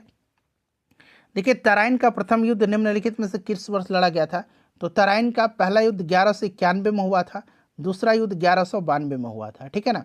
तो पहला 1191 में लड़ा गया था, ठीक है। और यह तराइन का प्रथम युद्ध मोहम्मद गोरी के नेतृत्व में पृथ्वीराज रासो से लड़ा गया था, ठीक है। पृथ्वीराज जो है तृतीय है, पृथ्वीराज रासो की रचना चंद्रवर्त दाई ने किया था, और पृथ्वीराज तृतीय से ये लड़ा गया था, ठीक है ना। पृथ्वीराज तृतीय और मोहम्मद गोरी की सेना के बीच में, इसमें जो है मोहम्मद गोरी की सेना को पृथ्वीराज ने पराजित कर दिया था। निम्नलिखित में से किसने युद्ध की तुलगमा प्रणाली की शुरुआत किया था, तो फ्रेंड्स ये किया था बाबर ने पानीपत के प्रथम युद्ध में 1526 में, ठीक है, इब्राहिम लोदी के खिलाफ। और इसको हरा करके इब्राहिम लोदी को बाबर ने मुगल वंश की स्थापना किया था। देखिए मुगल स्थापत्य के संदर्भ में निम्नलिखित कथन पर विचार करिए और यहाँ से आपको सही कथन चुन करके बताने हैं। बताइए राइट आंसर यहाँ पर क्या हो जाएगा। तो यहाँ पर देखेंगे कि अकबर ने बहते पानी और फव्वारों के साथ उद्यान निर्माण में चारबाग शैली की स्थापत्य की शुरुआत किया था। तो फ्रेंड्स ये जो है आपके चारबाग बाबर ने शुरुआत किया था, तो यहाँ पर अकबर गलत दिया गया है, अकबर गलत है, ठीक है ना। और रामबाग भारत में पहला मुगल उद्यान है जिसे पारंपरिक चारबाग शैली में निर्मित किया गया है, ये बिल्कुल आपका सही दिया गया है, ठीक है ना, सही दिया गया है। तो यहाँ पर देखिए केवल 2 राइट आंसर इसका हो जाएगा। चलिए उसके बाद नेक्स्ट क्वेश्चन है हमारा, अगला प्रश्न है कि सूची 1 और सूची 2 को सम्मिलित करना है, स्थापत्य और किसके द्वारा निर्मित है। तो यहाँ पर देख लीजिएगा जमाली मस्जिद ये आपका हुमायूं के द्वारा, ठीक है ना। काबुली बाग मस्जिद तो ये आपका बाबर के द्वारा, मरियम उल जमानी तो ये आपका अकबर के द्वारा, ठीक है ना। और परी महल दारा सिकोह के द्वारा। तो इसको अब हम लोग मिला लीजिए, ठीक है ना। ऑप्शन बी यहाँ पर राइट आंसर हो जाएगा, इसका ऑप्शन बी करेक्ट आंसर हो जाएगा। चलिए फ्रेंड्स उसके बाद अगला प्रश्न है कि फरीद खान को शेर खान की उपाधि किसने दिया था। फरीद खान को शेर खान की उपाधि दिया था किसने, बहार खान लोहानी ने, ठीक है ना। शेर खान वही फरीद खान, शेर खान शेरशाह सूरी है, ठीक है, याद रखिएगा, सूर्यवंश का संस्थापक। नेक्स्ट क्वेश्चन हमारा कि निम्नलिखित में से किस मुगल सम्राट ने सिख गुरु हरगोविंद सिंह को ग्वालियर किले में कैद रखा था। हरगोविंद सिंह को, तो हरगोविंद सिंह को रखा था किसने, तो फ्रेंड्स ये जहांगीर ने रखा था, ठीक है ना, जहांगीर ने रखा था, याद रखिएगा। हरगोविंद सिंह ने अपने पिता गुरु अर्जुन देव के निर्देशों का पालन करते हुए एक शक्तिशाली सिख सेना की स्थापना किया और सिख धर्म को एक सैन्य स्वरूप प्रदान किया। जो पहले सिख शहीद थे उन्हें मुगल बादशाह जहांगीर के आदेश पर मार दिया गया था। चलिए उसके बाद देखिएगा नेक्स्ट क्वेश्चन हमारा कि सिख धर्म के संदर्भ में निम्नलिखित कथनों पर विचार करिए। गुरु तेग बहादुर ने खालसा संप्रदाय की स्थापना किया था। खालसा संप्रदाय की स्थापना जो है गुरु तेग बहादुर ने किया था, यह आपका यहाँ पर गलत दिया गया है, ठीक है ना, यह आपका यहाँ पर गलत दिया गया है, ठीक है। तो खालसा जो है इसकी स्थापना गुरु गोविंद सिंह ने 1699 में किया था। गुरु नानक देव अकबर के समकालीन थे? नहीं, ये भी आपका गलत दिया गया है। गुरु नानक देव जो थे ये अकबर के समकालीन नहीं थे, बाबर के समकालीन थे। ठीक है, बाबर के। तो दोनों आपका गलत है, तो न तो एक और न तो दो सही है। ठीक है ना। चलिए उसके बाद देखिएगा कि निम्नलिखित में से कौन हमजानामा का वर्णन करता है। हमजानामा, तो हमजानामा तो ये आपका हो जाएगा सचित्र कहानियों का संग्रह। ठीक है ना। चलिए इसमें जो है मुगल काल की महत्वपूर्ण कलात्मक और साहित्यिक कृति है यह एक तरह का। चलिए उसके बाद नेक्स्ट क्वेश्चन है हमारा, अगला प्रश्न है, मिलान करना है, एक तरफ शासक है और उनका क्षेत्र है। तो देखिए यहाँ पर अगर हम बात करते हैं तो इसमें से कौन सा आपका मिलान करके बताना है, तो ऑप्शन यहाँ पर दे रखा होगा, सी राइट आंसर है, 3 2 1 4। ठीक है ना, 3 2 1 4। तो यहाँ पर आइए हम लोग मिला लेते हैं, 3 2 1 4, 3 2 1 और 4। ठीक है, तो जयमल का हो जाएगा आपका मेड़ता। ठीक है, रामचंद्र का हो जाएगा कालिंजर, उदय सिंह द्वितीय का आपका मेवाड़ और राजा सुरजन राय का रणथंभौर। ठीक है, तो इसको आप लोग मिला लीजिए। चलिए उसके बाद नेक्स्ट क्वेश्चन करेंगे कि शुद्ध अद्वैत दर्शन का प्रतिपादन किसने किया था। शुद्ध अद्वैत दर्शन का प्रतिपादन किसने किया था। तो फ्रेंड्स ये किया था किसने, तो ये किया था वल्लभाचार्य ने। ठीक है ना, याद रखिएगा वल्लभाचार्य ने किया था, वल्लभाचार्य ने किया था। चलिए उसके बाद नेक्स्ट क्वेश्चन हमारा कि मनसबदारी व्यवस्था के संदर्भ में निम्नलिखित कथन पर विचार करिए। ठीक है ना, और यहाँ से आपको सही कथन चुन करके बताने हैं। तो यहाँ पर देखिएगा राइट आंसर जो होगा ये कौन सा होगा, तो मनसबदारों की नियुक्ति सम्राट द्वारा मीर बख्शी की सिफारिश पर की जाती थी। ठीक है, और मनसबदारी जो था इसकी शुरुआत अकबर ने किया था 1571 में। ठीक है फ्रेंड्स, तो ये बिल्कुल आपका सही दिया गया है, मीर बख्शी के द्वारा मनसबदारों को राजस्व एकत्र करने और अपनी जागीरों पर प्रशासन करने का अधिकार था। ठीक है, तो ये आपका जो है पहला स्टेटमेंट सही है, दूसरा जो है आपका सही नहीं है। ठीक है, दूसरा आपका सही नहीं है। क्लियर। देखिए मनसबदार जो थे ना ये आपका राजस्व एकत्र करने और अपनी जागीरों पर प्रशासन करने का इनको अधिकार नहीं था। ठीक है, तो यहाँ पर पूछा गया है कि कौन सा सही है, तो केवल एक राइट आंसर हो जाएगा।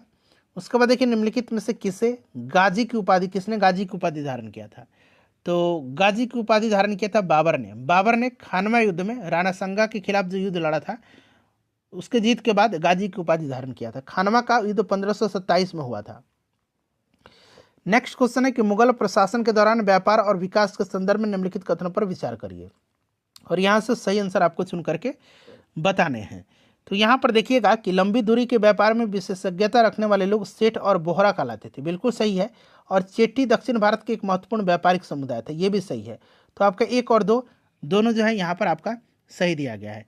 ठीक है ना, दोनों आपका सही दिया गया है। ठीक है, चलिए उसके बाद अगला प्रश्न है हमारा, देखिए कि निम्नलिखित में से किस स्थान पर अशोक के 4 सिंह शीर्ष है। 4 सिंह शीर्ष है, तो बताइए राइट आंसर। तो फ्रेंड्स ये सारनाथ में है ना। देखिए सांची के स्तूप के संदर्भ में निम्नलिखित कथन पर विचार करें और सही आंसर का यहाँ से चयन करना है। तो इसका निर्माण सम्राट अशोक ने करवाया था सांची का स्तूप का। ठीक है, बिल्कुल आपका सही है। सांची का स्तूप जो है ये मध्य प्रदेश में पड़ता है, और स्तूप के चारों ओर सुंदर प्रवेश द्वार की रेलिंग का निर्माण शुंग राजवंश के दौरान किया गया था। तो ये भी आपका सही दिया गया है। ठीक है ना, ये भी आपका सही दिया गया है। तो बिल्कुल यहाँ पर आपका एक और दो राइट आंसर हो जाएगा। उसके बाद देखिएगा कि सातवाहन के संदर्भ में निम्नलिखित कथनों पर विचार करिए और सही आंसर कौन सा है। प्रतिष्ठान राजवंश की राजधानी थी, बताइए। सातवाहनों की राजधानी प्रतिष्ठान थी, बिल्कुल ये आपका सही दिया गया है। ठीक है ना, राजधानी इनकी प्रतिष्ठान थी। गौतमीपुत्र सातकर्णी राजवंश के संस्थापक थे, नहीं, सातवाहन के संस्थापक जो था ना ये कौन था, तो ये आपका सातवाहन वंश के संस्थापक था, इसका नाम है सीमुक। ठीक है ना, सीमुक, सीमुक था। तो ये आपका गलत दिया गया है। ठीक है ना, तो केवल एक यहाँ पर राइट आंसर हो जाएगा। ठीक है, चलिए उसके बाद हम लोग नेक्स्ट क्वेश्चन कर लेंगे कि चचनामा के लेखक कौन है। तो चचनामा में जो है अरबों का सिंध विजय का वर्णन मिलता है, और अली मोहम्मद अली जो है मोहम्मद अली कुफी, याद रखिएगा। चलिए उसके बाद नेक्स्ट क्वेश्चन है हमारा कि निम्नलिखित में से कौन सा ग्रंथ सूफी विचारों और व्यवहार से संबंधित है। राइट आंसर क्या हो जाएगा, तो फ्रेंड्स ये आपका है कस्ब उल महजूब, कस्ब उल महजूब। ठीक है ना, याद रखिएगा। चलिए उसके बाद अगला प्रश्न हमारा कि सिकंदर लोदी के संदर्भ में निम्नलिखित कथनों में से सही कौन सा है। सही आपको बताना है सिकंदर लोदी के संदर्भ में। ठीक है, तो यहाँ पर देख लीजिएगा आपका, उसने गज सिकंदरी नामक गज की एक नई माप स्थापित किया था। बिल्कुल सही है, गज सिकंदरी इसने चलाया था। और उसने बाबर के साथ पानीपत की प्रथम लड़ाई लड़ा था। सिकंदर लोदी ने इब्राहिम लोदी था, तो ये आपका गलत हो जाएगा, केवल पहला आपका राइट हो जाएगा। ठीक है, चलिए। और सिकंदर लोदी ने आगरा की स्थापना किया था, ये भी आप ध्यान रखिएगा 1504 में। शिवाजी के मंत्री के समूह को क्या कहा जाता था? तो फ्रेंड्स अष्टप्रधान कहा जाता था। ठीक है ना, अष्टप्रधान और अष्टदिग्गज, ये कृष्णदेव राय के दरबार में तेलुगु साहित्य के 8 कवि थे। ठीक है, इसको भी आप साथ साथ ध्यान रखिएगा। चलिए, उसके बाद देख लीजिएगा नवरत्न अकबर के दरबार में थे। निम्नलिखित में से कौन सा प्राचीन बंदरगाह भारत का पहला बाजार के नाम से जाना जाता है? बताइए। तो फ्रेंड्स ये जाना जाता है मुजरिस। ठीक है ना, मुजरिस। मुजरिस पेरियार नदी के मुहाने पर स्थित था, जो वर्तमान में केरल में स्थित है। देखिए, प्राचीन दक्षिण भारतीय इतिहास में उरार को कहा जाता था, उरार को। तो उरार को क्या कहा जाता था? उरार को किसान ग्रामों का प्रवक्ता कहा जाता था। ठीक है ना, किसान ग्रामों का प्रवक्ता उरार को कहा जाता था, इसको आप ध्यान रखिएगा। ठीक है, चलिए। और ये गांव के भूमि सुधारक थे। चलिए, उसके बाद नेक्स्ट क्वेश्चन है, निम्नलिखित में से किस शासक के दरबार में नवरत्न रहते थे? तो नवरत्न रहते थे, बताइए। तो चंद्रगुप्त द्वितीय में। चंद्रगुप्त द्वितीय के नवरत्न कौन थे? तो अमर सिंह, कालिदास, बराहमिहिर, धनवंतरी, छपणक, वररुचि, हरिसेन, शंकु और वेताल भट्ट। ठीक है ना, तो चंद्रगुप्त द्वितीय। उसके बाद देखिएगा कि प्राचीन इतिहास में विष्टि का संबंध है। विष्टि का संबंध, बताइए, विष्टि का संबंध है। करेक्ट आंसर क्या होगा? विष्टि का संबंध। तो फ्रेंड्स ये आपका हो जाएगा किससे? तो विष्टि का संबंध आपका है बंधुआ मजदूरी से। ठीक है ना, बंधुआ मजदूरी से, बंधुआ मजदूरी से। ठीक है ना, गुप्त काल के जो आपके यहाँ पर समय की बात करते हैं, तो ग्रामीणों को बंधुआ मजदूरी भी करनी पड़ती थी, जिनको कि विष्टि कहा जाता था। चलिए, उसके बाद देखिएगा कि सती प्रथा का साक्ष्य निम्नलिखित में से किस अभिलेख से मिलता है? तो ये आपका मिलता है कहाँ से? तो भानुगुप्त के ऐराना अभिलेख से। ठीक है ना, याद रखिएगा। चलिए, यहाँ पर आपका हो जाएगा भानुगुप्त का ऐराना अभिलेख से। चलिए, उसके बाद नेक्स्ट क्वेश्चन कर लेंगे। अगला प्रश्न है हमारा कि सफ़रनामा रहला का लेखक कौन है? तो फ्रेंड्स ये इब्न बतूता है, जो मोहम्मद बिन तुगलक के समय में भारत आया था। ठीक है, चलिए। उसके बाद नेक्स्ट क्वेश्चन है कि अल्लामा प्रभु और अक्का महादेवी किस आंदोलन से जुड़े दो प्रमुख सुधारक थे? अल्लामा प्रभु और अक्का महादेवी, तो फ्रेंड्स ये जुड़े थे किससे? तो वीर शैव से। ठीक है ना, वीर शैव आंदोलन की शुरुआत वसवन्ना और उनके अलामा प्रभु और अक्का देवी जैसे साथियों ने किया था। ठीक है, तो इसको याद रखिएगा। और यह आंदोलन 12वीं शताब्दी के मध्य कर्नाटक में आरंभ हुआ था। तो यहाँ पर वीर शैव राइट आंसर हो जाएगा। उसके बाद देख लीजिएगा कि खलीमपुर ताम्रपत्र अभिलेख किस शासक से संबंधित है? खलीमपुर ताम्रपत्र अभिलेख, बताइए फ्रेंड्स, राइट आंसर क्या हो जाएगा? तो फ्रेंड्स ये आपके धर्मपाल जो है उनसे संबंधित है। तो यहाँ पर देखिए धर्मपाल करेक्ट आंसर हो जाएगा। ठीक है, चलिए। उसके बाद अगला प्रश्न है कि राष्ट्रकूट वंश का संस्थापक कौन था? तो राष्ट्रकूट वंश का संस्थापक जो था ये दंती दुर्ग था। ठीक है ना, दंती दुर्ग राइट आंसर हो जाएगा। चलिए, उसके बाद देखिए सैयद वंश का संस्थापक खिज्र खां। ठीक है, चलिए। उसके बाद देखिए 1833 के चार्टर अधिनियम के संदर्भ में निम्नलिखित कथन पर विचार करें और यहाँ से आपको सही आंसर चुन करके बताने हैं।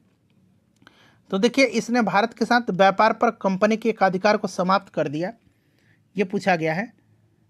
तो ये गलत है, क्योंकि 1813 का जो चार्टर एक्ट था ना, उसके तहत जो है भारत के साथ व्यापार पर कंपनी का एकाधिकार समाप्त किया गया था। ये गलत है। और इसने बंगाल प्रेसिडेंसी की विधि निर्माण की शक्ति से वंचित कर दिया और विधायी शक्ति को गवर्नर जनरल और उसकी परिषद को सौंप दिया। ये आपका सही दिया गया। ठीक है ना, तो यहाँ पर केवल आपका 2 राइट आंसर हो जाएगा। कौन सा? केवल आपका 2 राइट आंसर हो जाएगा। ठीक है, चलिए। उसके बाद नेक्स्ट क्वेश्चन है हमारा कि 1922 में असहयोग आंदोलन के अचानक समाप्त होने के कारण कौन सी प्रमुख घटना घटी थी? तो ये घटना घटी थी कौन सी? तो फ्रेंड्स देखिए ऑप्शन ए हो जाएगा चौरी चौरा की घटना। ठीक है ना, चौरी चौरा की घटना, ऑप्शन ए यहाँ पर राइट आंसर हो जाएगा। 5 फरवरी 1922 को यह घटना घटी थी गोरखपुर में, जिसके कारण जो है महात्मा गांधी ने असहयोग आंदोलन बंद करने का घोषणा किया था। वर्ष 1849 में परमहंस मंडली का गठन निम्नलिखित में से किस सुधारक ने किया था? तो दादोबा पांडुरंग ने किया था। ठीक है ना, दादोबा पांडुरंग ने किया था, इसको याद रखिएगा, दादोबा पांडुरंग ने किया था। चलिए उसके बाद हम लोग नेक्स्ट क्वेश्चन कर लेंगे। अगला प्रश्न है हमारा क्वेश्चन नंबर 102। देखिए निम्नलिखित में से कौन सा संगठन 1930 में चटगांव शस्त्रागार पर छापे के लिए जिम्मेदार था। 1930 की घटना है, चटगांव शस्त्रागार पर छापेमारी। और देखिए ये कौन सा संगठन है, ये आपसे पूछा गया है। तो ये संगठन आपका इंडियन रिपब्लिकन आर्मी, ठीक है ना, इंडियन रिपब्लिकन आर्मी, याद रखिएगा। क्लियर, काफ़ी इंपॉर्टेंट है। चलिए, और सूर्य सेन जो है इसी से संबंधित है, याद रखिएगा। निम्नलिखित में से किस गवर्नर जनरल को भारतीय प्रेस का मुक्तिदाता कहा जाता है। भारतीय प्रेस का मुक्तिदाता चार्ल्स मेटकॉफ को कहा जाता है, ठीक है। चलिए देखिएगा, फराजी आंदोलन के संदर्भ में निम्नलिखित कथनों में से कौन सा सही दिया गया है। फराजी आंदोलन के संबंध में कौन सा कथन यहाँ पर आपका सही दिया गया है। तो यहाँ पर देखिएगा, ब्रिटिश सरकार के खिलाफ पहला करमुक्त अभियान था। पहला करमुक्त अभियान जो था यह आपका कौन सा था, बताइए कौन सा इसमें से सही पूछा गया है, ठीक है ना, बताइए राइट आंसर क्या होगा इसमें से। फराजी आंदोलन के संबंध में कौन सा कथन इसमें से सही है। सही है, हाँ ठीक है। सैयद अहमद बरेलवी इस आंदोलन के नेता थे, ठीक है ना। देखिए, फराजी आंदोलन ने ब्रिटिश भारत के खिलाफ पहला करमुक्त अभियान चलाया था और इसका नेतृत्व शरीयतुल्लाह खान और दादू मियाँ ने किया था, ठीक है। तो पहला स्टेटमेंट इसमें आपका सही दिया गया है और दूसरा जो है आपका इसमें सही नहीं है, ठीक है। यहाँ पर देखिए सर सैयद अहमद बरेलवी दिया गया है, तो ये आपका सही नहीं है, ये बहावी आंदोलन के नेता थे, ठीक है ना। तो ये आपका गलत है, पहला सही है। तो कौन सा, केवल एक राइट आंसर हो जाएगा। 1855 के दौरान संथाल विद्रोह का नेतृत्वकर्ता निम्नलिखित में से कौन था, ठीक है। संथाल विद्रोह याद रखिएगा 1855-56, ठीक है, और सिद्धू कानू चांद भैरव। चलिए उसके बाद देखिएगा कि निम्नलिखित में से कौन सी घटना कालानुक्रमिक क्रम में अंतिम थी। अंतिम इसमें से कौन सी घटना थी, ये आपको बताना, अंतिम घटना इसमें से कौन सी थी, बताइए राइट आंसर इसका क्या होगा। अब यहाँ पर देखिए, आत्मीय सभा का गठन हुआ था 1814 में, राजा राम मोहन राय ने किया था। बंगाल सती विनियम अधिनियम, ठीक है ना, विनियम अधिनियम, यह आपका 1829 की घटना है। विधवा पुनर्विवाह अधिनियम 1856 और उड डिस्पैच 1854, ठीक है ना, डलहौजी के समय उड डिस्पैच। तो सबसे अंतिम में यही है, ठीक है ना। चलिए, विधवा पुनर्विवाह अधिनियम 1856। नेक्स्ट क्वेश्चन है हमारा, यहाँ पर देखिए सुमेलित करना है और यहाँ पर आपको मिलान करके बताना है, ठीक है। तो चलिए यहाँ पर हम लोग एक एक करके मिला लेते हैं। देखिए टीवी मैकाले, तो ये आपको याद होगा, मैकाले का जो है आपका कौन सा हो जाएगा, ये आपका इसमें से देखिए अभी 3 ऑप्शन दिख रहे हैं, इसमें से तो नहीं दिख रहा है। लॉर्ड वेलेस्ली का, बताइए कौन सा हो जाएगा इसमें से। लॉर्ड, यहाँ पर देख लीजिए, पहले एक बार इसको भी देख लीजिए। सहायक संधि लॉर्ड वेलेस्ली का हो जाएगा, ठीक है ना। लॉर्ड वेलेस्ली का आपका हो जाएगा इसमें से कौन सा, सहायक संधि, ठीक है। तो यहाँ पर देखिए सहायक संधि दिया गया है। उसके बाद देखिएगा आपका मैकाले का अधोगामी निस्यंदन, ठीक है। लॉर्ड वेलेस्ली का हो गया डलहौजी का आपका व्यापकता का सिद्धांत और अस्थायी बंदोबस्त आपका कॉर्नवालिस का, ठीक है। तो यहाँ पर आप लोग मिला लीजिए। देखिए अगला प्रश्न है हमारा 108 नंबर की कोल विद्रोह का सही भौगोलिक स्थान क्या था। कोल विद्रोह का, देखिए कोल विद्रोह की बात करते हैं तो 1831-32 की यहाँ पर दे भी रखा है, ठीक है ना। सही भौगोलिक स्थिति क्या था, तो फ्रेंड्स यहाँ पर हो जाएगा आपका right answer option number C, पूर्वी भारत, ठीक है ना, पूर्वी भारत हो जाएगा यहाँ पर। और ये छोटा नागपुर क्षेत्र के सिंहभूम क्षेत्र में रहने वाले कोल अंग्रेजों के आने तक अपने प्रमुखों के अधीन स्वायत्तता का आनंद ले रहे थे, लेकिन जैसे ही ब्रिटिश आए उनकी नीतियाँ आई, उनकी जो है उनसे इनकी स्वतंत्रता खतरे में पड़ गई थी, ठीक है। चलिए उसके बाद हम लोग नेक्स्ट क्वेश्चन कर लेंगे। अगला प्रश्न है हमारा कि निम्नलिखित में से कौन फारसी भाषा का समाचार पत्र मिरात अखबार से संबंधित है। तो मिरात उल अखबार जो था यह है किनका, तो फ्रेंड्स ये राजा राम मोहन राय का है, ठीक है ना, याद रखिएगा। चलिए नेक्स्ट क्वेश्चन है हमारा कि बेलूथम्पी ने किस राज्य में अंग्रेजों के खिलाफ विद्रोह का नेतृत्व किया था। बेलूथम्पी ने, तो देखिए बेलूथम्पी ने जो किया था कहाँ पर किया था, तो बेलूथम्पी ने विद्रोह किया था 1808 में, ठीक है ना, त्रावणकोर में हुआ था, जो कि अभी बात करते हैं तो त्रावणकोर जो है केरल में है, वर्तमान दक्षिणी केरल में। और त्रावणकोर के दीवान को जो है अनुभव हुआ कि अंग्रेज राज्य के साथ अपने गठबंधन का दुरुपयोग कर रहे हैं। और इस विद्रोह जो हुआ था सहायक संधि के वित्तीय भार और त्रावणकोर के आंतरिक मामलों में ब्रिटिश हस्तक्षेप से यह भड़का था विद्रोह। ठीक है, तो यहाँ पर आपका हो जाएगा त्रावणकोर। ठीक है, चलिए उसके बाद देखिएगा कि 1853 के चार्टर अधिनियम के संदर्भ में कौन सा कथन यहाँ पर सही दिया गया है, कौन सा कथन यहाँ पर आपका सही दिया गया है। ठीक है ना, तो यहाँ पर देखिएगा कि अधिनियम ने गवर्नर जनरल की परिषद के विधायी और कार्यकारी कार्यों को पृथक कर दिया। बिल्कुल यहाँ पर ये आपका सही दिया गया। ठीक है, और यह पहली बार था जब भारतीय विधान परिषद में स्थानीय प्रतिनिधित्व था। यह भी आपका सही दिया गया है। तो दोनों के दोनों स्टेटमेंट यहाँ पर सही दिए गए हैं। तो इस प्रकार से आपका ऑप्शन सी हो जाएगा, दोनों 1 और 2। चलिए उसके बाद देखिए कौन सी घटना कालानुक्रम क्रम में पहली थी। पहली घटना इसमें से बताना है कि इसमें से पहली घटना कौन सी थी, बताइए। तो यहाँ पर देखिएगा आपका इसमें से तो पूछा गया पहली घटना कौन सी थी। तो पहली घटना इसमें से प्रथम आंग्ल डच युद्ध था। ठीक है ना, ये आपका 1652 से 54 तक था। ठीक है, याद रखिएगा। चलिए उसके बाद हम लोग नेक्स्ट क्वेश्चन कर लेंगे। हाँ, अगला यहाँ पर देख लीजिएगा, दूसरा आंग्ल मराठा युद्ध दे रखा है, दूसरा आंग्ल मराठा युद्ध। तो दूसरा आंग्ल मराठा युद्ध जो है ये आपका हो जाएगा 1799 से 1800, 1799 से आपका हो जाएगा 1800। ठीक है, उसके बाद यहाँ पर दे रखा है कौन सा, हैदराबाद द्वारा हस्ताक्षरित सहायक संधि। तो हैदराबाद के द्वारा 1798 में। ठीक है, और हैदर अली की मृत्यु जो है, हैदर अली की मृत्यु तो ये आपके दूसरा जो आपका युद्ध था आंग्ल मैसूर युद्ध, इसमें हुआ था 1780 में।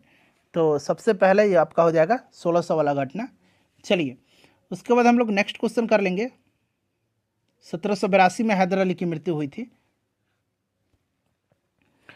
देखिए निम्नलिखित में से किस व्यक्ति ने द इंडियन एसोसिएशन की स्थापना किया था। द इंडियन एसोसिएशन की स्थापना 1876 में सुरेंद्र नाथ बनर्जी और आनंद मोहन बोस ने किया था। तो यहाँ पर सुरेंद्र नाथ बनर्जी हैं, आनंद मोहन बोस का भी नाम याद रखिएगा 1876 में। उसके बाद देखिएगा कि बक्सर के युद्ध के संदर्भ में निम्नलिखित कथन पर विचार करिए और सही कथन आपको यहाँ पर चुन करके बताना है। देखिए बक्सर का युद्ध जो है यह आपका हुआ था कब, तो 1764 में। ठीक है ना, और यह British East India Company, Mir Qasim और सुजाउद्दौला और मुगल बादशाह शाह आलम द्वितीय की संयुक्त सेनाओं के बीच लड़ा गया था। और इसमें अंग्रेजी सेना का नेतृत्व हेक्टर मुनरो कर रहा था। यह स्टेटमेंट सही है। इलाहाबाद की संधि वर्ष 1675 में हस्ताक्षरित किया गया था, यह आपका गलत दिया गया है। देखिए इलाहाबाद की संधि जो है यह आपका हुआ था कब, तो इलाहाबाद की संधि 1765 में। ठीक है ना, 1765 में। ठीक है, याद रखिएगा। तो ये गलत दिया गया है, तो केवल एक यहाँ पर राइट आंसर होगा। सही कौन सा है, तो केवल पहला। चलिए उसके बाद देखिए निम्नलिखित में से किसने कुशल अकर्मण्यता की नीति आरंभ किया था। कुशल अकर्मण्यता की नीति को जॉन लॉरेंस के द्वारा 1864 से 1869 तक भारत के वायसराय के रूप में अपने कार्यकाल के दौरान आरंभ किया गया था। तो यहाँ जॉन लॉरेंस याद रख लीजिए। देखिएगा कि ब्लैक होल त्रासदी निम्नलिखित में से किस शासक से जुड़ी हुई है। ब्लैक होल की घटना जो है ये जुड़ी हुई है किससे, तो ये नवाब सिराजुद्दौला से। ठीक है ना, 20 जून 1756 की रात को कलकत्ता के फोर्ट विलियम्स में यह घटित हुई थी, 20 जून 1756 को। देखिएगा कि निम्नलिखित में से कौन सी घटना कालानुक्रमिक क्रम में अंतिम थी, बताइए अंतिम घटना इसमें से कौन सी थी, ये आपसे पूछा गया है। तो कार्नवालिस संहिता की शुरुआत, ठीक है ना, कार्नवालिस संहिता की आरंभ जो है ये 1793 में हुआ था। ठीक है, 1793 में। बाकी देखिएगा पलासी के युद्ध 1757 में हुआ था। ठीक है ना, सालबाई की संधि जो है ये आपकी हुई थी कब, तो 1782 में। 1782 में, ये आपका 1757 में। और कार्नवालिस संहिता की शुरुआत हुई थी 1793 में। और कलकत्ता में सर्वोच्च न्यायालय की स्थापना ये आपका 1774 में किया गया था। ठीक है ना, 1774 में। तो सबसे अंतिम यही हो जाएगा कार्नवालिस संहिता। चलिए कार्नवालिस कोड। निम्नलिखित में से किस व्यक्तित्व ने 1857 के विद्रोह के लिए कहा कि विद्रोह विशुद्ध रूप से एक सैन्य विद्रोह था, न कि ब्रिटिश शासन को उखाड़ फेंकने का षड्यंत्र। यह स्टेटमेंट किसका था, तो स्टेटमेंट जॉन लॉरेंस का था। ठीक है ना, प्रथम भारतीय स्वतंत्रता संग्राम कहा था वीर सावरकर जी ने। ठीक है ना, वीडी सावरकर ने, याद रखिएगा। चलिए उसके बाद नेक्स्ट क्वेश्चन है कि निम्नलिखित में से कौन सा 1857 के विद्रोह का तात्कालिक कारण था। 1857 की क्रांति का तत्कालिक कारण पूछा गया है, बताइए राइट आंसर क्या होगा इसका। तो यहाँ पर आप देख सकते हैं नई शुरू की गई जो एनफील्ड राइफल थी, ठीक है ना, एनफील्ड राइफल में ग्रीस कारतूस का उपयोग, ठीक है ना, जिसमें कि सुअर की चर्बी होता था, गाय की चर्बी होती थी। ऑप्शन डी यहाँ पर राइट आंसर हो जाएगा, ठीक है। चलिए उसके बाद देख लीजिएगा मिलान करना अधिनियम और वर्ष। लाइसेंसिंग एक्ट जो है, लाइसेंसिंग अधिनियम, तो ये आपका हो जाएगा 1857, ठीक है, 1857। प्रेस और पुस्तक रजिस्ट्रीकरण अधिनियम, तो ये आपका हो जाएगा 1867, ठीक है। वर्नाक्यूलर प्रेस एक्ट, तो फ्रेंड्स ये आपका 1878। और भारतीय विश्वविद्यालय अधिनियम ये आपका 1904, लॉर्ड कर्जन की घटना, समय की घटना है ये, ठीक है ना। तो ये याद रखिएगा 3-4-2-1 राइट आंसर हो जाएगा, 3-4-2-1 जो कि ऑप्शन बी में है। चलिए उसके बाद नेक्स्ट क्वेश्चन हमारे कि प्रथम अकाल आयोग का अध्यक्षता किसने किया था। तो प्रथम अकाल आयोग की अध्यक्षता किया था रिचर्ड स्ट्रेची ने, ठीक है ना, रिचर्ड स्ट्रेची ने। लॉर्ड लिटन के कार्यकाल के दौरान अकाल का प्रकोप हुआ था और अकाल की स्थिति की जांच के लिए सर रिचर्ड स्ट्रेची की अध्यक्षता में अकाल आयोग का गठन किया गया था। चलिए उसके बाद देख लीजिएगा कि 1902 में नियुक्त फ्रेजर आयोग किससे संबंधित था। फ्रेजर कमीशन जो था यह संबंधित था पुलिस और सैन्य सुधार से, ठीक है ना। और ये आपके लॉर्ड कर्जन के समय की घटना है ये, ठीक है। एंड्रू फ्रेजर की अध्यक्षता में पुलिस आयोग की स्थापना वर्ष 1902 में किया गया था। तो यहाँ पर ऑप्शन ए राइट आंसर हो जाएगा। उसके बाद देखिएगा कि स्वामी दयानंद सरस्वती के संदर्भ में निम्नलिखित में से जो है कौन सा सही नहीं है। सही नहीं पूछा गया भाई, ध्यानपूर्वक बताइएगा कि सही कौन सा इसमें से नहीं है। तो यहाँ पर देखिएगा कि लाला लाजपत राय ने वैदिक मूल्यों की अवहेलना की और स्वामी दयानंद के सिद्धांतों का विरोध किया, यह आपका सही नहीं है, ठीक है ना। लाला लाजपत राय स्वामी दयानंद सरस्वती के प्रबल समर्थक थे और वैदिक आदर्शों और आर्य समाज के ये देशभक्त थे, तो ये वाला आपका राइट हो जाएगा। 1875 में आर्य समाज की स्थापना हुई थी, ये सही दिया गया है, ठीक है ना। बाकी सब सही है, ये वाला सही नहीं है, इसीलिए ऑप्शन बी राइट आंसर होगा इसका, ठीक है। देख लीजिए सत्यार्थ प्रकाश जो है ये आपकी दयानंद सरस्वती की रचना है। निम्नलिखित घटनाओं पर जो है विचार करें और कालक्रम के अनुसार इसको व्यवस्थित करना है। तो एक एक करके इसको हम देख लेते हैं, ठीक है ना। तो सबसे पहले हम बात करते हैं वांडीवास का युद्ध, तो ये 1760 की घटना है। पोर्टोनोवा का युद्ध की बात करते हैं, तो फ्रेंड्स ये पोर्टोनोवा युद्ध जो है ये आपका हो जाएगा कब, तो 1781 की, ठीक है। अंबूर का युद्ध जो है, अंबूर का युद्ध, तो ये आपका 1749 का, ठीक है ना। और देखिए हुगली का युद्ध, तो ये आपका हो जाएगा 1759 का, ठीक है ना। तो ये क्रम आपको कालानुक्रम में व्यवस्थित करना है। तो कौन सा राइट आंसर हो जाएगा, ऑप्शन बी हो जाएगा। देखिए 3-4-1-2, यानी कि 3 1749, फिर 1759, 4 मतलब 1, ठीक है ना, 60 और 81, तो ऑप्शन बी राइट आंसर हो जाएगा। चलिए राजस्व निपटान की इजरा प्रणाली जो थी, इजारा प्रणाली प्रथम बार निम्नलिखित में से किस शासक के शासनकाल में शुरू हुआ था। इजारा प्रणाली, तो इजारा प्रणाली को जो है जहांदार शाह के समय में, ठीक है ना। जहांदार शाह को लंपट मूर्ख भी कहा जाता है, याद रखिएगा। चलिए उसके बाद 126 नंबर क्वेश्चन है, मिलान करना है। चलिए बताइएगा अवध का क्या हो जाएगा यहाँ पर, तो बुरहान उल मुल्क, ठीक है ना। उसके बाद हैदराबाद के, तो ये निज़ामुल मुल्क हो जाएगा।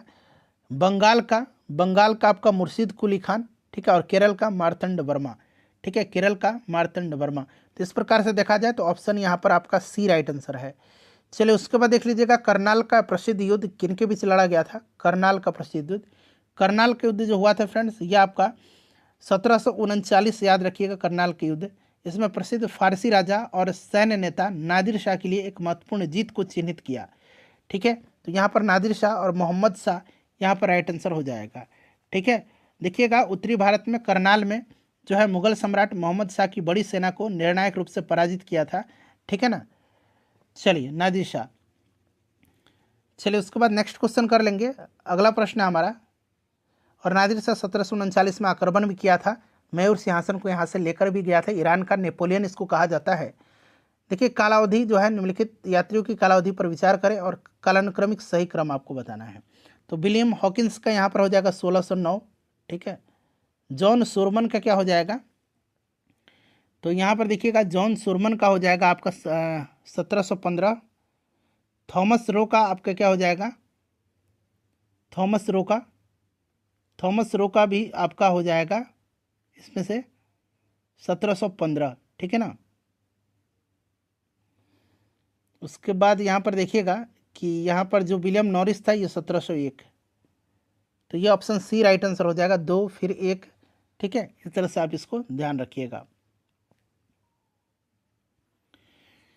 चलिए उसके बाद नेक्स्ट क्वेश्चन हमारा कि मराठा प्रशासन के अधीन निम्नलिखित में से कौन सी सबसे निचली इकाई है। सबसे निचली इकाई इसमें से कौन सी है, तो फ्रेंड्स ये मौजा है। ठीक है ना, मौजा इसमें सबसे निचली इकाई है। चलिए सबसे छोटी इकाई मौजा है। चलिए उसके बाद नेक्स्ट क्वेश्चन हम लोग कर लेंगे कि मराठा प्रशासन में जामदार शब्द को किस नाम से जाना जाता था। जामदार शब्द को, तो जामदार को जाना जाता था कोषाध्यक्ष। ठीक है ना, कोषाध्यक्ष को जामदार कहा जाता था, तो कोषाध्यक्ष यहाँ पर राइट आंसर हो जाएगा। ठीक है, चलिए भूमिधारक जाति जो था, एक भूमिधारक जाति, इसको भूमिया कहा जाता था। एक किले का प्रभारी जो था उसको किलादार कहा जाता था। ठीक है, लेखा परीक्षक को कहा जाता था मजूमदार। चलिए उसके बाद नेक्स्ट क्वेश्चन है हमारा, हाँ कथन है और यहाँ पर देखिए कारण है, पढ़ करके इसका आंसर आपको बताना है। ठीक है ना, यहाँ से चलिए तो कह रहा है कि नहीं, British East India company Bharat में सफल रही जबकि फ्रांसीसी कंपनी असफल रही थी। कारण है कि ब्रिटिश ईस्ट इंडिया कंपनी के साथ मजबूत नौसैनिक बल था और वह निजी कंपनी के रूप में काम करती थी। दोनों स्टेटमेंट बिल्कुल करेक्ट है और बिल्कुल ये आर जो है ना, ये कथन की सही व्याख्या कर रहा है। तो ऑप्शन डी राइट आंसर इसका हो जाएगा। देखिए निम्नलिखित में से किस मुगल शासक के शासनकाल के दौरान प्लासी का युद्ध हुआ था। बताइए, अच्छा क्वेश्चन है। प्लासी का युद्ध 1757 में हुआ था और उस समय आलमगीर द्वितीय था। ठीक है ना, आलमगीर द्वितीय था। प्लासी का युद्ध हुआ था आपके बंगाल के नवाब सिराजुद्दौला और अंग्रेजों के बीच में। ठीक है, और मुगल बादशाह आलमगीर द्वितीय था उस समय। चलिए नेक्स्ट क्वेश्चन है कि निम्नलिखित में से किसने फ्रांसीसी शासक डुप्लेसी को नवाब की उपाधि प्रदान किया था। डुप्लेसी को नवाब की उपाधि प्रदान किया था किसने, तो फ्रेंड्स ये मुजफ्फर जंग ने किया था। ठीक है ना, मुजफ्फर जंग ने किया था, मुजफ्फर जंग ने। ठीक है, याद रखिएगा, दक्कन के सूबेदार मुजफ्फर जंग ने। चलिए उसके बाद देखिएगा नेक्स्ट क्वेश्चन है कि निम्नलिखित में से कौन सी लड़ाई ब्रिटिश ईस्ट इंडिया कंपनी द्वारा भारत में अपने यूरोपीय प्रतिद्वंदियों के खिलाफ लड़ा गया अंतिम युद्ध था। अंतिम युद्ध था, तो यह अंतिम युद्ध जो था यह आपका बांडीवास का युद्ध, बांडीवास का युद्ध जो कि 1760 में हुआ था। ठीक है ना, फ्रांसीसी और अंग्रेजों के बीच में, इसमें अंग्रेज जीत गए थे। चलिए देखिए, सन्यासी विद्रोह के संदर्भ में निम्नलिखित में से कौन सा कथन यहाँ पर सही है। सन्यासी विद्रोह के संदर्भ में, तो देखिए विद्रोह 1770 में एक विनाशकारी अकाल और कठोर ब्रिटिश आर्थिक नीतियों के कारण आरंभ हुआ था। बिल्कुल ये स्टेटमेंट सही है। यहाँ पर कौन सा सही है, ठीक है ना, और यहाँ से आपको आंसर चुन करके शायद बताना, नहीं आंसर नहीं चुनना है, इसी में से आंसर देना है। ठीक है ना, तो पहला स्टेटमेंट ही आपका बिल्कुल यहाँ पर करेक्ट दिया गया है। ठीक है, पहला स्टेटमेंट ही आपका करेक्ट दिया। केवल हिंदू सन्यासी ने विद्रोह में भाग लिया था, ऐसा नहीं, हिंदू मुस्लिम दोनों सन्यासी ने भाग लिया था। ठीक है, और विद्रोह को अंग्रेजों ने बिना किसी प्रतिरोध को आसानी से दबा दिया था। नहीं, अंग्रेजों को लंबे समय तक प्रतिरोध का सामना करना पड़ा था। तो ये आपका सारा गलत दिया गया है, ये वाला सही दिया गया। ठीक है, चलिए उसके बाद अगला प्रश्न है हमारा कि निम्नलिखित में से किस अधिनियम को गांधी जी ने काला अधिनियम कहा था। तो इन्होंने कहा था रॉलेट एक्ट को, रॉलेट अधिनियम को कहा था। तो यहाँ पर देखिएगा रॉलेट अधिनियम, यहाँ पर करेक्ट आंसर हो जाएगा अराजक और क्रांतिकारी अपराध अधिनियम 1919। ठीक है, जिसे आमतौर पर रॉलेट अधिनियम के नाम से जाना जाता है। और इसी रॉलेट एक्ट के विरोध में जो है 6 अप्रैल 1919 को देशव्यापी हड़ताल भी उन्होंने किया था। ब्रिटिश भारत में स्वशासन को बढ़ावा देने के लिए भारतीय छात्रों के लिए एक केंद्र के रूप में London Indian home rule society का स्थापना किसने किया था। तो ये किया था किसने, तो श्यामजी कृष्ण वर्मा ने 1905 में। ठीक है ना, याद रखिएगा, श्यामजी कृष्ण वर्मा ने किया था। स्वदेशी आंदोलन के दौरान निम्नलिखित में से किसने स्वदेश गीतांजलि लिखा था। स्वदेश गीतांजलि लिखा था किसने, तो फ्रेंड्स ये लिखा था किसने, सुब्रमण्यम भारती ने। ठीक है ना, सुब्रमण्यम भारती ने लिखा था, याद रखिएगा, सुब्रमण्यम भारती ने लिखा था। चलिए उसके बाद हम लोग अगला प्रश्न करेंगे कि निम्नलिखित कथन पर विचार करिए और यहाँ से सही कथन चुन करके आपको बताने हैं कि इसमें से कौन सा कथन आपका सही दिया गया है। देखिए, अष्टप्रधान को उनकी सेवाओं के बदले जागीर दी जाती थी। ठीक है, तो यहाँ पर यह आपका गलत दिया गया है और अष्टप्रधान के सभी अधिकारियों से अपेक्षा की जाती थी कि वे राज्य द्वारा आवश्यकता पड़ने पर सैन्य अभियानों में भाग लें। यह आपका गलत दिया गया है। ठीक है, अष्टप्रधान की बात करते हैं तो देखिए राज्य के खजानों से भुगतान किया जाता था अष्टप्रधान को प्रत्यक्ष रूप से। ठीक है ना, तो ये आपका गलत हो गया। और यहाँ पर देखिएगा शिवाजी के शासनकाल के दौरान इसमें अधिकांश पद न तो अस्थायी थे और न ही वंशानुगत। हालांकि बाद में मुगल साम्राज्य ने मनसबदारों के समान हो गए, मुगल साम्राज्य की तरह पंडित राव और न्यायाधीश को छोड़कर के सभी अधिकारियों को सेना अभियान में भाग लेने की उम्मीद की जाती थी। सभी को नहीं, कुछ पद थे, जैसे कि मैंने बता दिया पंडित राव और न्यायाधीश को छोड़ करके। तो दोनों सही है, मतलब दोनों गलत है, तो ना तो एक सही है और ना तो दो है। चलिए देखिए, निम्नलिखित में से कौन सा संगठन बर्रा डकैती के लिए जिम्मेदार था। बर्रा डकैती, याद रखिएगा, बर्रा डकैती ये 1908 की घटना है। ठीक है, बर्रा डकैती 1908 की जो क्रांतिकारी गतिविधि की घटना थी, और क्रांतिकारी गतिविधियों के लिए धन जुटाने के लिए पुलिन दास के नेतृत्व में ढाका अनुशीलन समिति के द्वारा ढाका जो आपका बर्रा डकैती था, इसका आयोजन किया गया था। तो यहाँ पर right answer option number B हो जाएगा, पुलिन दास, याद रखिएगा। चलिए, भारतीय राष्ट्रीय कांग्रेस के निम्नलिखित में से किस सत्र के दौरान अखिल भारतीय युवा कांग्रेस अस्तित्व में आई थी। तो फ्रेंड्स, ये कलकत्ता अधिवेशन 1928 के दरमियान में आया था। ठीक है ना। चलिए नेक्स्ट क्वेश्चन हमारा कि निम्नलिखित में से कौन सी घटना कालानुक्रम के अनुसार सबसे अंतिम थी। तो यहाँ पर देखिए, सबसे अंतिम घटना पूछा गया है इसमें से। तो सबसे अंतिम घटना होम रूल लीग की स्थापना है। ठीक है ना, 1916 होगा ना, 1916। ठीक है ना। उसके बाद यहाँ पर देख लीजिएगा आपकी बर्रा डकैती, अभी मैंने आपको बताया था बर्रा डकैती के बारे में। ठीक है, बर्रा डकैती के बारे में 1908 की यह घटना है। रामोसी किसान सेना का गठन महाराष्ट्र में 1879 वासुदेव बलवंत फड़के ने किया था। और बारिशाल सम्मेलन की बात जो है, बारिशाल सम्मेलन ये 1906 की है। तो सबसे आपकी अंतिम घटना आपका होम रूल हो जाएगा। ठीक है। चलिए उसके बाद देखिएगा कि हंटर शिक्षा आयोग द्वारा माध्यमिक शिक्षा के लिए अनुशंसित 2 विभाग कौन से थे। बताइए राइट आंसर क्या होगा। तो फ्रेंड्स, ये 2 विभाग कौन से थे बताइए। तो ये आपके साहित्यिक और व्यावसायिक थे। ठीक है ना। हंटर आयोग का गठन किया गया था आपके हंटर की अध्यक्षता में, लॉर्ड हंटर की अध्यक्षता में, डब्ल्यू हंटर की अध्यक्षता में 1882 में, 1882-83 में। ठीक है, लॉर्ड रिपन के समय में। देखिए, भारत के किस गवर्नर जनरल का अधीन रैले आयोग का गठन किया गया था। रैले कमीशन का गठन किया गया था। तो ये 1902 में किया गया था, और ये लॉर्ड कर्जन के समय की बात है। ठीक है ना, 1902 में लॉर्ड कर्जन की। ये विश्वविद्यालय आयोग से संबंधित है। ठीक है ना, विश्वविद्यालय की स्थिति और संभावनाओं की जांच के लिए थॉमस रैले की अध्यक्षता में किया गया था। निम्नलिखित में से कौन एक्का आंदोलन का नेता था। तो एक्का आंदोलन का नेता कौन थे।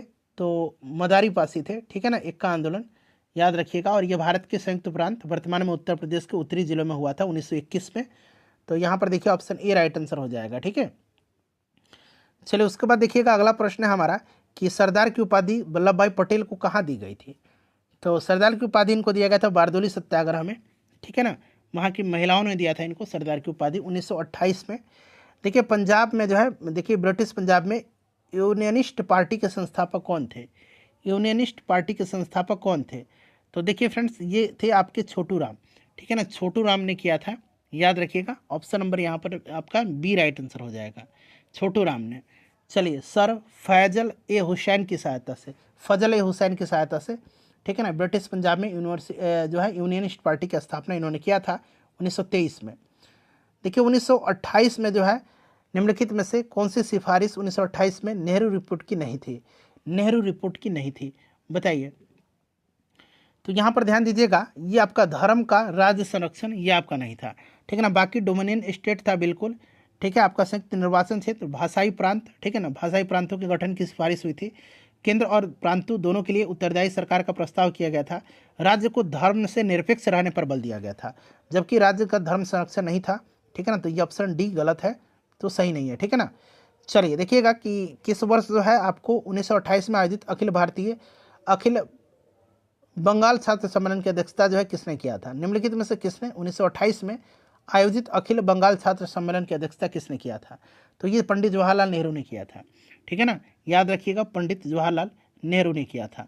चलिए, इंपॉर्टेंट क्वेश्चन है। देखिए अगला प्रश्न है कि बंजारों के संदर्भ में निम्नलिखित में से कौन सा कथन सही नहीं है।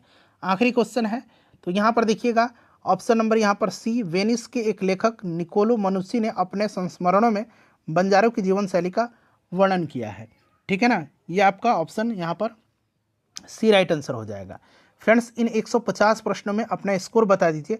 सेशन को फ्रेंड्स प्लीज़ लाइक कर दीजिए और इसको शेयर कर